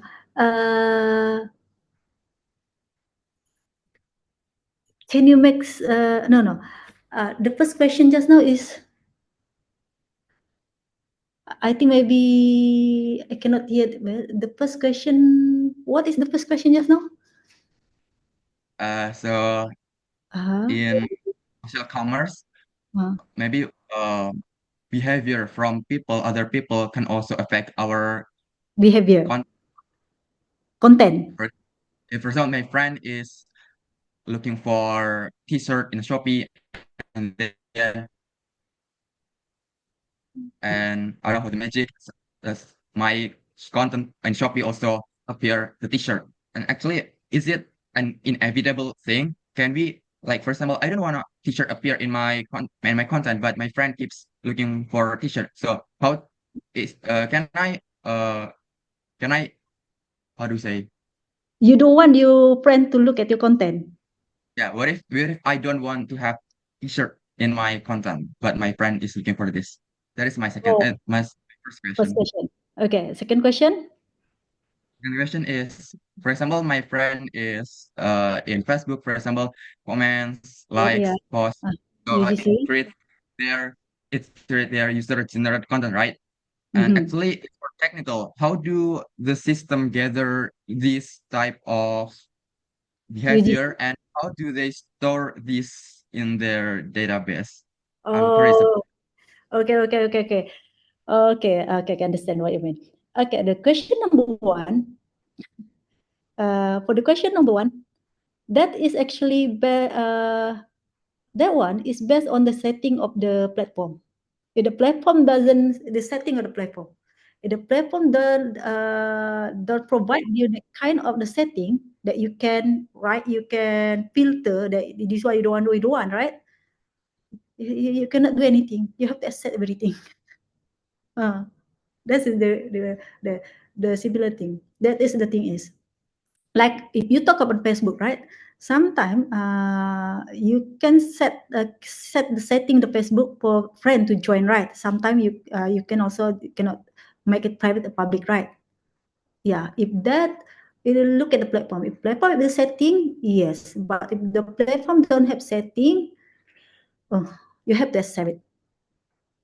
That's the thing is. The question number two is a good question actually.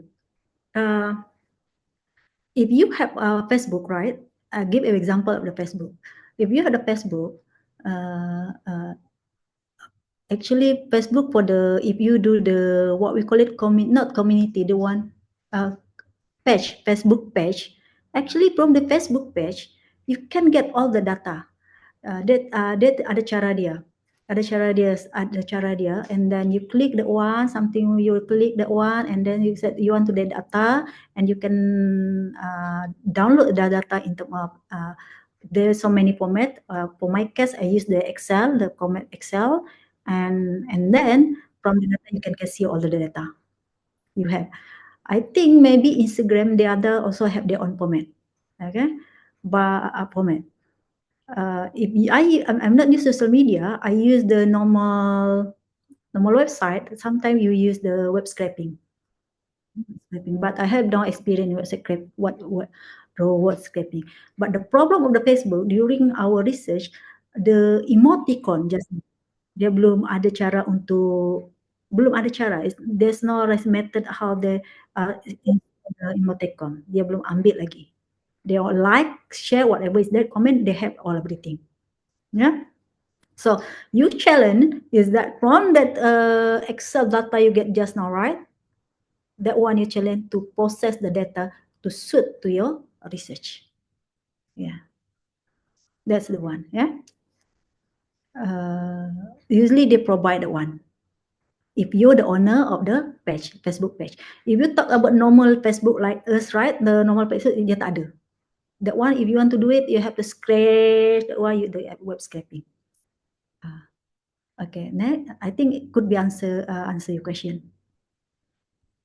Okay. Thank you for the answer. Really clear. Okay. The next participant from Dari Ihsan Amanullah. Maybe you can ask the question. Okay, thank you, Miss Dana. So first, I want to say thank you for give your time to this visiting lecture and agenda, Miss Suaini. Thank you very much. Maybe my question is quite basic. So Miss Suaini has explained to us and illustrated about learning approach to take data, process data, and make data into valuable information for decision making. So I want to know, in Miss Shiny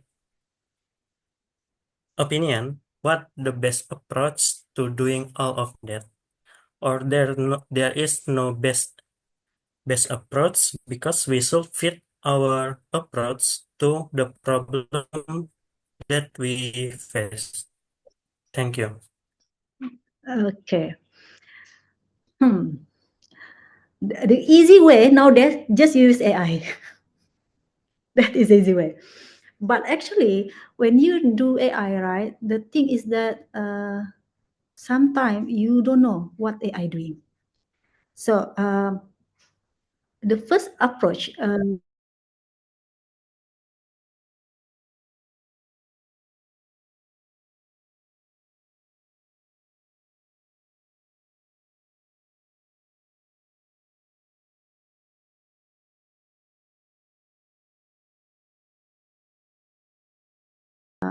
let's say if you have missing data, what should you do with the missing data?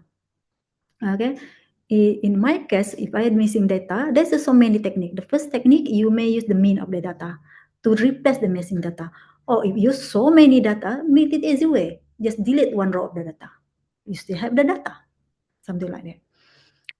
In my case, one of my problem is that, as I said, Facebook didn't give me transaction data, but frequency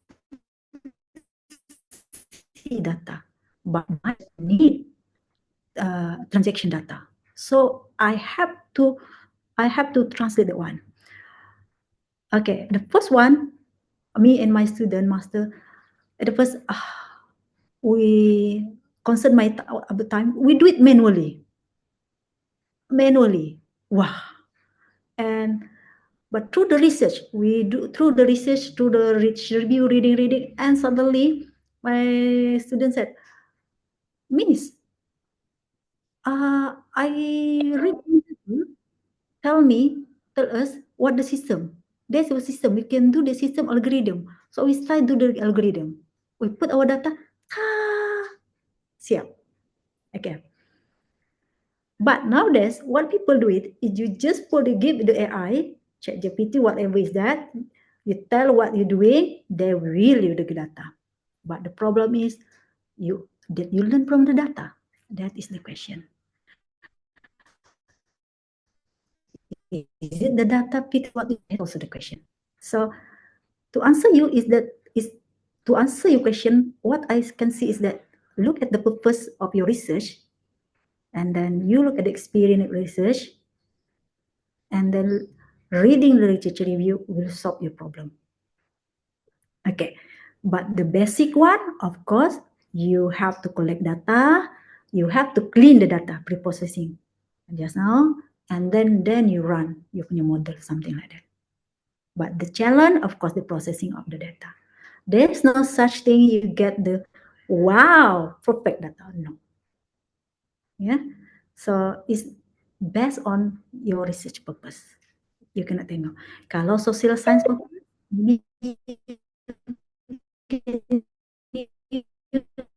the simple mean just because I have one of my student, FYP student.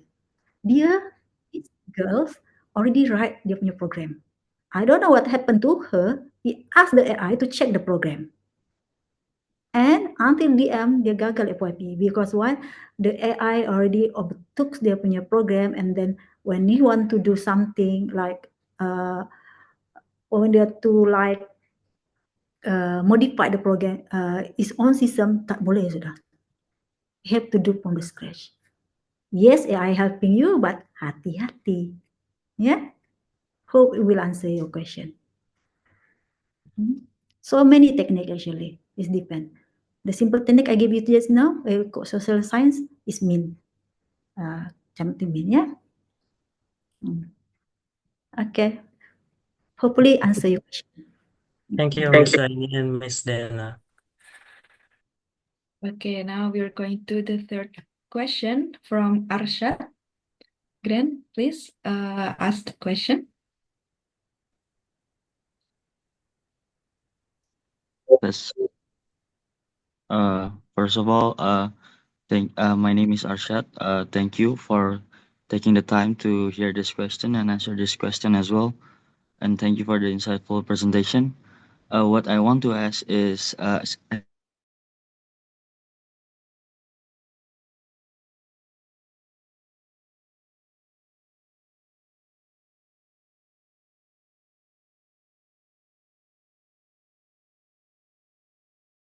I'm in social commerce. And one time, my dean, the head of the department asked me, Suaini, why are you doing social commerce? Why you don't move to the other one? We call it smart commerce. When you talk the smart commerce, it's a new era. After social commerce, with the other one smart commerce. When you talk about smart commerce is about implementation of IN commerce. Actually, already happened. It's already happened. One example I can give to you is personal assistant and personalization. That one is use the AI punya technique. Okay. The other one yang system recommendation also use AI techniques. The system recommendation is like you use the machine learning. Okay, machine learning. You use the machine learning. From that machine learning, when you come back to the website, you use the you go to the shopping, for example, shopping website. Always going there, and this machine learning, the AI start studying your behavior. So next time when you come to the what kind of website, right? The AI also already tell you, oh, you this product, right? You said, oh yeah, I want this product. So see, that is example of AI.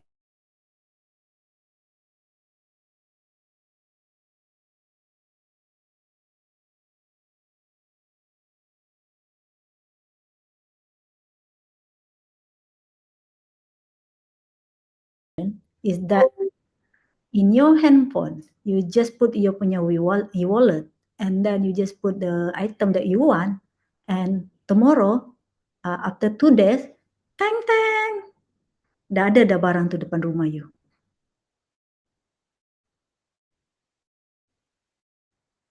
Because why? You the one in the e-wallet, you put what you want just now, baju Nike, you diam this the what we call it, shopping assistant just now already cari di Shopee, oh ini dia mau nih, dia mau nih, dia mau. Oh ini paling tinggi dia mau nih, and then you use your wallet, buy, and then you diam-diam you dapat barang. It could be happen one day. Yeah, that's like AI just now. When we talk about AI, hopefully that answer your question. yes, You can ambil subject intelligence system, right? Intelligence system. You may apply all the technique in social commerce. thank you. Yeah. Okay. We're going to the fourth question from Kevin Adi Santoso. Please open your mic and ask the question. Okay, can you hear me? Yeah. Is we my can. voice good? Okay. First of all, my name is Kevin Adi Santoso, and I'm sorry because my cam is not working right now. So I'm just gonna do audio. And my question is, we mentioned that one of the steps in e-commerce is better sentiment analysis, and is there a way to actually implement it ethically aside from text-based sentiment collection? Because with NLP-based or text-based sentiment collection, we can collect it from social media reviews, surveys, chatbots, and all the stuff.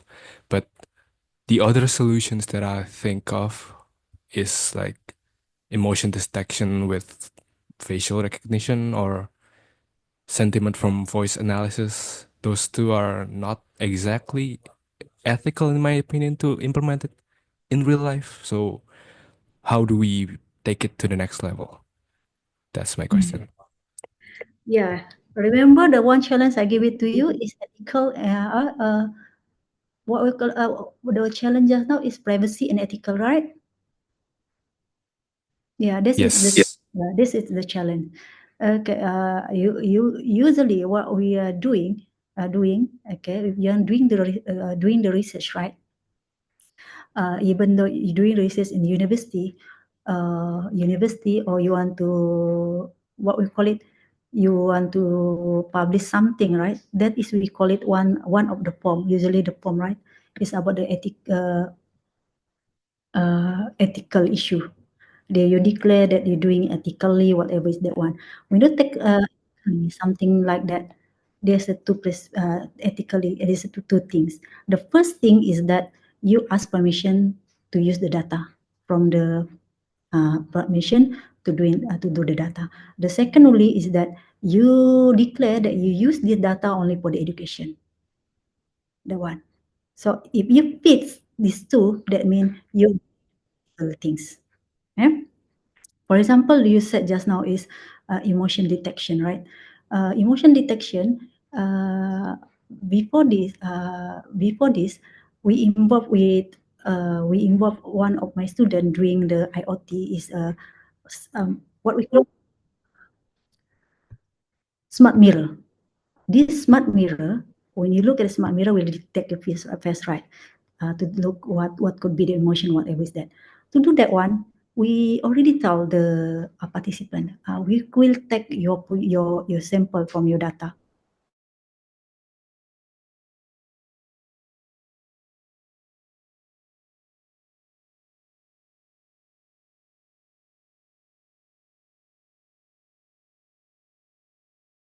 Answer you.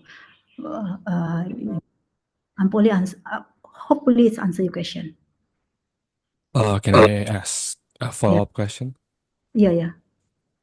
So when we got asked for permissions, Mm-hmm. me as a user failed to see how it's beneficial for me, or at least in a direct way. Like, say, from a perspective of the developer, how do we assure the users that we ask for permissions for? How do you say this? Know the benefits, the incentives, I guess. Oh, incentive. Yeah. That's the thing is, dia ada dua. One, I'm talking about the collecting data one to one, me and the participant.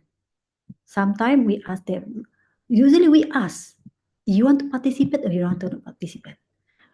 You want to participate, we give you an incentive. We want to participate, this voluntary because we don't know. It's again based on the user. Do you want to participate? That is simple one. But the problem is, if I said just now to you, is the page, that Facebook, the page one. We don't ask leave the comment to the page, but we ask the, what we call it, the owner of the page. But again, we declare it's only for, we don't publish that one. The other one is that in Malaysia, we have certain rule, we call it PDPA. PDPA is about protection data. And what we do, okay, whatever you do, we must comply with the PDPA. Okay? That's why if you look at the website by any yang government punya website in Malaysia, ada statement di bawah. Your data will be protected, something like that one. Only that way. Usually in research, we don't somebody to take to be a participant, to be a respondent. We will ask. But in sign of like the message data social media, we just ask, owner want to participate or don't want to participate. In fact, I have experience for the SME or something SME whatever, they add the data. but we want to analyze the data for the educational purpose. But they said like this one. If you want to use my data or our data, you have to pay this one, but we don't have. So I said, if like that, we cannot participate. I'm very sorry. They said that one, I'm very sorry, we don't have budget. Never mind, we try to get another data. Yeah. Okay, I see it's mostly voluntary. Yeah. Yeah. Like 50 ringgit, 50 ringgit Malaysia, how much? Yeah. And Indonesian, something like that. It's based on the budget, but sometimes most of the time is voluntary. Okay. I see. Yeah, that answers my question. So thank you, Miss. Yeah. Okay, thank you. We're going to the fifth question from Patricia. Patricia, you may open the mic and ask the question. Hey, can you hear my voice, ma'am? Yeah. Okay. Thank you so much for taking time to answer my question. My name is Elle, and I'm currently studying database management, and I'm very interested in how data is used in social e-commerce, especially like in different countries. I think in Indonesia, social commerce is focused on data-driven personalization. Like, for example, we use Shopee and Tokopedia, and I think they analyze the user search like and the purchase behavior, and also like the social interactions like the affiliate to recommend products and create the target promotions. But I would like to know from your opinion, ma'am. So, like, are the data collection and the analysis strategies like in Malaysia and Indonesia for social commerce like mostly the same, or is there like any significant differences? And also, do like the social commerce platforms across the Asian countries use similar approaches, or does each country have its own way of using the data? And I really want to know, like, if my goal is to reach the global market, so that means like my goal is not just only for the Asian people, right? So is there like a specific pattern that should be used to attract users from different parts of the world if my goal is to reach the global market? Okay. It's a good question. Okay. What I can tell you, in doing the research on the social media, can you talk about if you are from IS perspective or you're doing the machine learning, actually it's based on your purpose and the technique could be similar. If you look my example just now, they use the IS success model, right? I already showed to you how I use IS success model in terms of Malaysian punya perspective. I already also give example how the IS use model in terms of the Indonesian and the other Chinese perspective. The technique we use could be the same, could be the same, yeah. Sebab all the technique in the all the technique banyak technique, but you have to pick the technique. But the problem is maybe the strategy you use the data for. Okay, the use data for. That is, we look at back to what we call it. Look at back to the each country could be the difference. Each country could be different. Yeah. For example, we talk about Malaysia, right? You talk Malaysia, maybe Malaysia we have the similar culture. Almost macam the similar culture could be the different maybe there's a different but if you compare to the other country, it maybe could be different. Then you will look also in terms of the strategy of the data just now, right? Maybe you have the developing country and developed country, something like that, right? Could be the result could be different. Yeah, that's why in exploring sometime we use the similar technique. We do it in different countries because we want to know what could be the difference. Is one thing, as I said to you just now, the most contribution to the difference is our culture. And then our weather also mainkan peranan. For example, product also different. We don't have 4 season.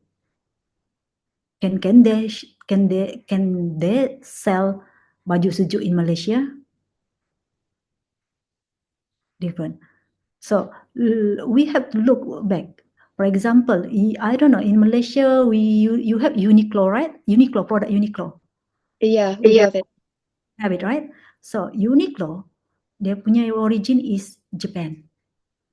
But do they sell the same product when they go to the Malaysia? Ada yang sama, ada tidak. For example, macam baju kan, baju sejuk. They have their they said this is summer collection. It could be summer because we have summer collection. But when term of the winter collection, maybe in Malaysia, but a bit different, right? Only the different on that one. Okay. Because I'm studying in Korea, actually I have, if you look at my paper, there's a paper I'm looking at the perspective perbandingan between Malaysia and Korea. I do it that one. That is similarity and the difference also. But mostly it could be different. I said one, the difference is, one of the contribution to difference is the status of the Korean more developed, we are developing. So they are very advanced, we are lack advanced. So it could be different result. But if you ask me, saya pun lupa sudah, I could forget what could the result. I have to read back my paper. But I have to do the study that one. Hopefully it answers your question. Yes, ma'am. Thank you for the answer. Okay, we're going to the 6th question in the chat box from Mr. Adil Halil. The question is, how does e-commerce enhance customer engagement differently than e-commerce, ma'am? How does e-commerce enhance customer engagement differently than e-commerce? Oh, how it differently social engagement. The one thing you can look at the different because of the data itself. If you talk about social commerce, e-commerce, if you talk about e-commerce, you can measure the engagement maybe from the visiting, how many visit the page, but you may also look at the comment. Kita ada review, ranking and review, something like that, engagement on that one, right? And then you get of the seller. What the answer? To answer you, only one answer, limited UGC. But if you look as commerce, the engagement is not only that, but more than that. You have ada butang share, okay? You have I'm talking about measuring the engagement. You have the share, you have to the reply, even reply, and also you have the emoticon, you have about like, something like that. More on that, more engagement. So in conclusion, that is more engagement in social commerce that we want to measure compared to the original e-commerce. Okay, because why? The social commerce, dia punya main is the social. The e-commerce, dia punya main is only for the shopping. To the one, yeah. This is my question. My student always ask me, Miss, is it Shopee consider social commerce? So then I ask you all, is it Shopee considered social commerce?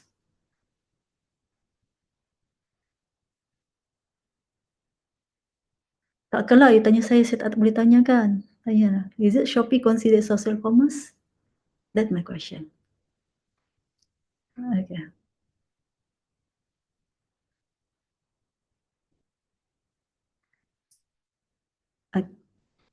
Ada yang jawab.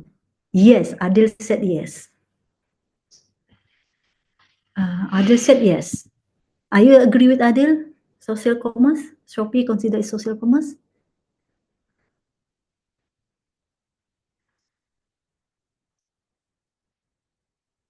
Yes, ramai yang cakap. My opinion, Shopee is social commerce. Yeah. Okay. If you look my first definition, early introduction of social commerce, Shopee consider is social commerce. But if you look at the when social commerce it boom and then come up with dia punya definition also upgrade, Shopee is considered e-commerce with social element. Dia tak sampai tahap social commerce. See how it difference? Why? In Shopee, the commerce side, the social side is limited. Yeah, of course, you can interact with the customer, but interact with the customer is not their punya what we call it goal. The goal is buying. Yeah, that's what I said to you. When you look at the first when e-commerce is introduced, yes, it is social commerce. But if you look at expand the definition, Shopee masih lagi e-commerce with social element.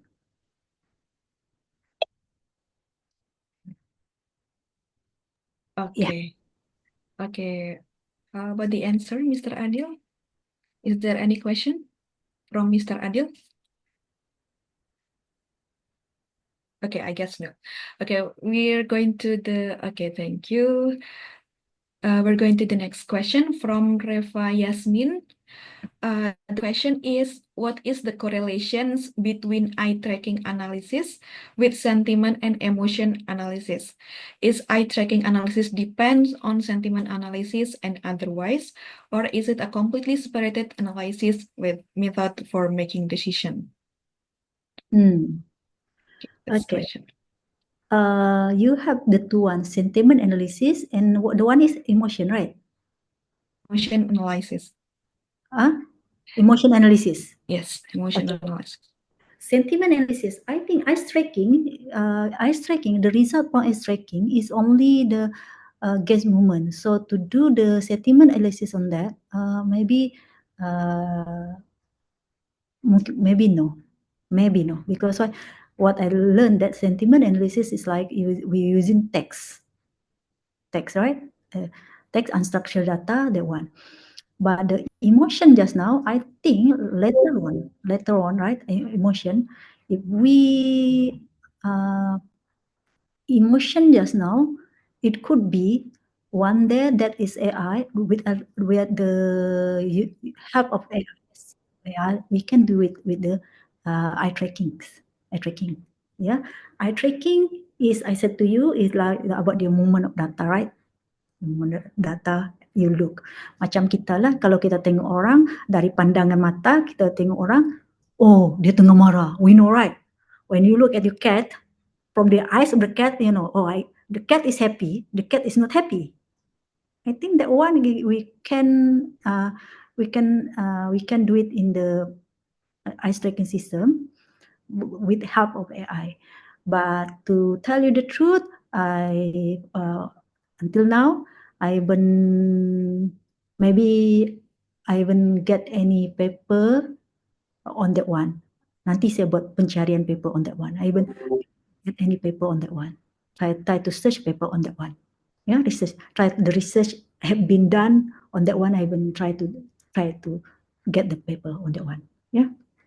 But if you ask my opinion, it could be eye trackings with the emotion, but the sentiment maybe no. That is my opinion. My opinion could be wrong. Okay. However, Yasmin, do you have any question? Any other question?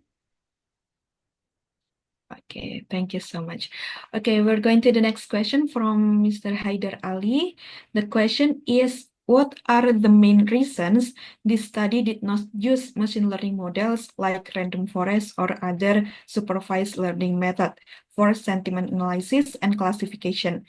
And were there specific consideration in choosing the a priori algorithm for association analysis instead of other approaches like deep learning or ensemble learning? Wow, it's a good question. You know, your question is like you are the examiner, the PhD student or master student, and the master student, how to answer it, how to answer it, how to answer it. Oh, right. It was fun. Fun, Miss Dina. Okay, it's a good question. The question actually is based on your purpose on doing that one. Even my student during the Bible, that's the question. The examiner asked my student that why you use if you talk about association rule, why use a priori AI, why you don't use the epigrowth, whatever is that, talk about association rule. Saya pun lupa apa jawapan dia. See, that's the one. But a good question. The sentiment analysis, right? If you talk sentiment analysis usually you use the classification, and that the classification, right? Classification, there's so many technique. You said the rainforest. That's now you have, but in my case, our case, it's sentiment analysis. You use SBM. You use SBM. Okay. Actually, in doing SBM, so why we use SBM just now or compared to other technique, right? Is from the previous research, our research, right? When previous research, the sentiment analysis said like this, that like this one, and then we make a decision. Or from our research, we said that many use the SBM, base SBM accuracy, whatever is a good thing. So let's say, and then it's we similar with our research. Okay, we take decision, we use SBM, something like. For the a priori, why not happy? Itu pun ada kena tanya dalam master tu. Dia kena tanya. But the thing is, I said back, we know that we have epigrowth, right? Epigrowth for the association rule, but we do also have priori. But mostly in our previous study, people use a priori approach, and this not a priori approach. And then at least the social media is not just that the social commerce, social media like bullying, case, whatever, something like that. So we in YouTube pun dia guna API, right? API. So we take decision to use API. That time maybe we API, maybe takut-takut lagi that time guna API. But it's a good question. Maybe we try to use the API. Maybe that's a challenge. Yeah. Maybe that's a challenge. Use API. It could maybe different. So it's good. It give me idea. I think if the next student want to do research, I think why don't you compare? What is the best, API or API? Kan? Yeah.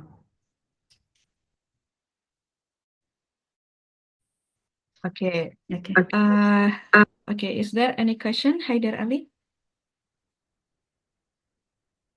Hopefully, Aidar is answering you your question. Take note, Aidar, if you're going to do the master, do the PhD, that the question is. Okay, I guess that's the answer has been okay. There's no answer. Okay, is there any question from another student or another participant here? Cukuplah, kita rehat. Okay, I think it's all the question. Okay, Just thank you so much. Okay, Haidar, thank you for this. Sometimes just what model to choose. Yeah, yes, Haidar. That's why important you punya literature review is important to determine model you're going to do. Yeah. Okay, And do the SLR. Yeah, do the SLR, do the literature review, because what the examiner will ask that one, and then the last one of the examiner asked that one. So my student answer like this, why you do like that? And then my student said, according to the literature review, this is to double check. Dia pun diam, because you answer it with fact. Yeah. Yeah, the fakta. Yeah. So that's the thing is. To do what? do more reading. Reading and do SLR. Yes. Okay, I guess that's all for the Q&A session. Okay, a few points that I noted in this session is that research in social commerce has increased and now become a much more interesting topic in research. And from the adaptive AI, from recommendation system using many methods and anything, and also we're going to have that smart commerce that's new to me. I think that's the smart commerce. Okay, thank you so much for Mrs. Suaini for coming here. We are grateful for having you here, and I believe that all participants get benefits and knowledge from this session. And hopefully we can continue this good relation and we can create a collaboration in the future. Okay, I'm going to give the lecture session to Miss Tara. Okay, time is yours. Hey, thank you, Miss Suaini Sura, and also to Miss Dina. Hopefully, the knowledge that has been shared will be useful for us. Okay, next, there will be digital certificates for the speaker and moderator.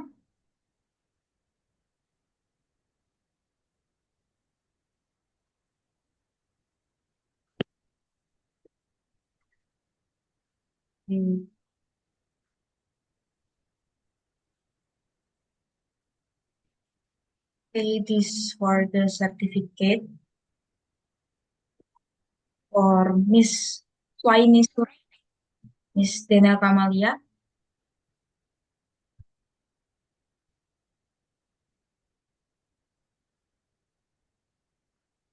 Okay, well, everyone, we have reached the end of today's event. We hope the material presented today will be beneficial for all of us. Thank you for your attendance, and we apologize for any mistake in the presentation. Good afternoon.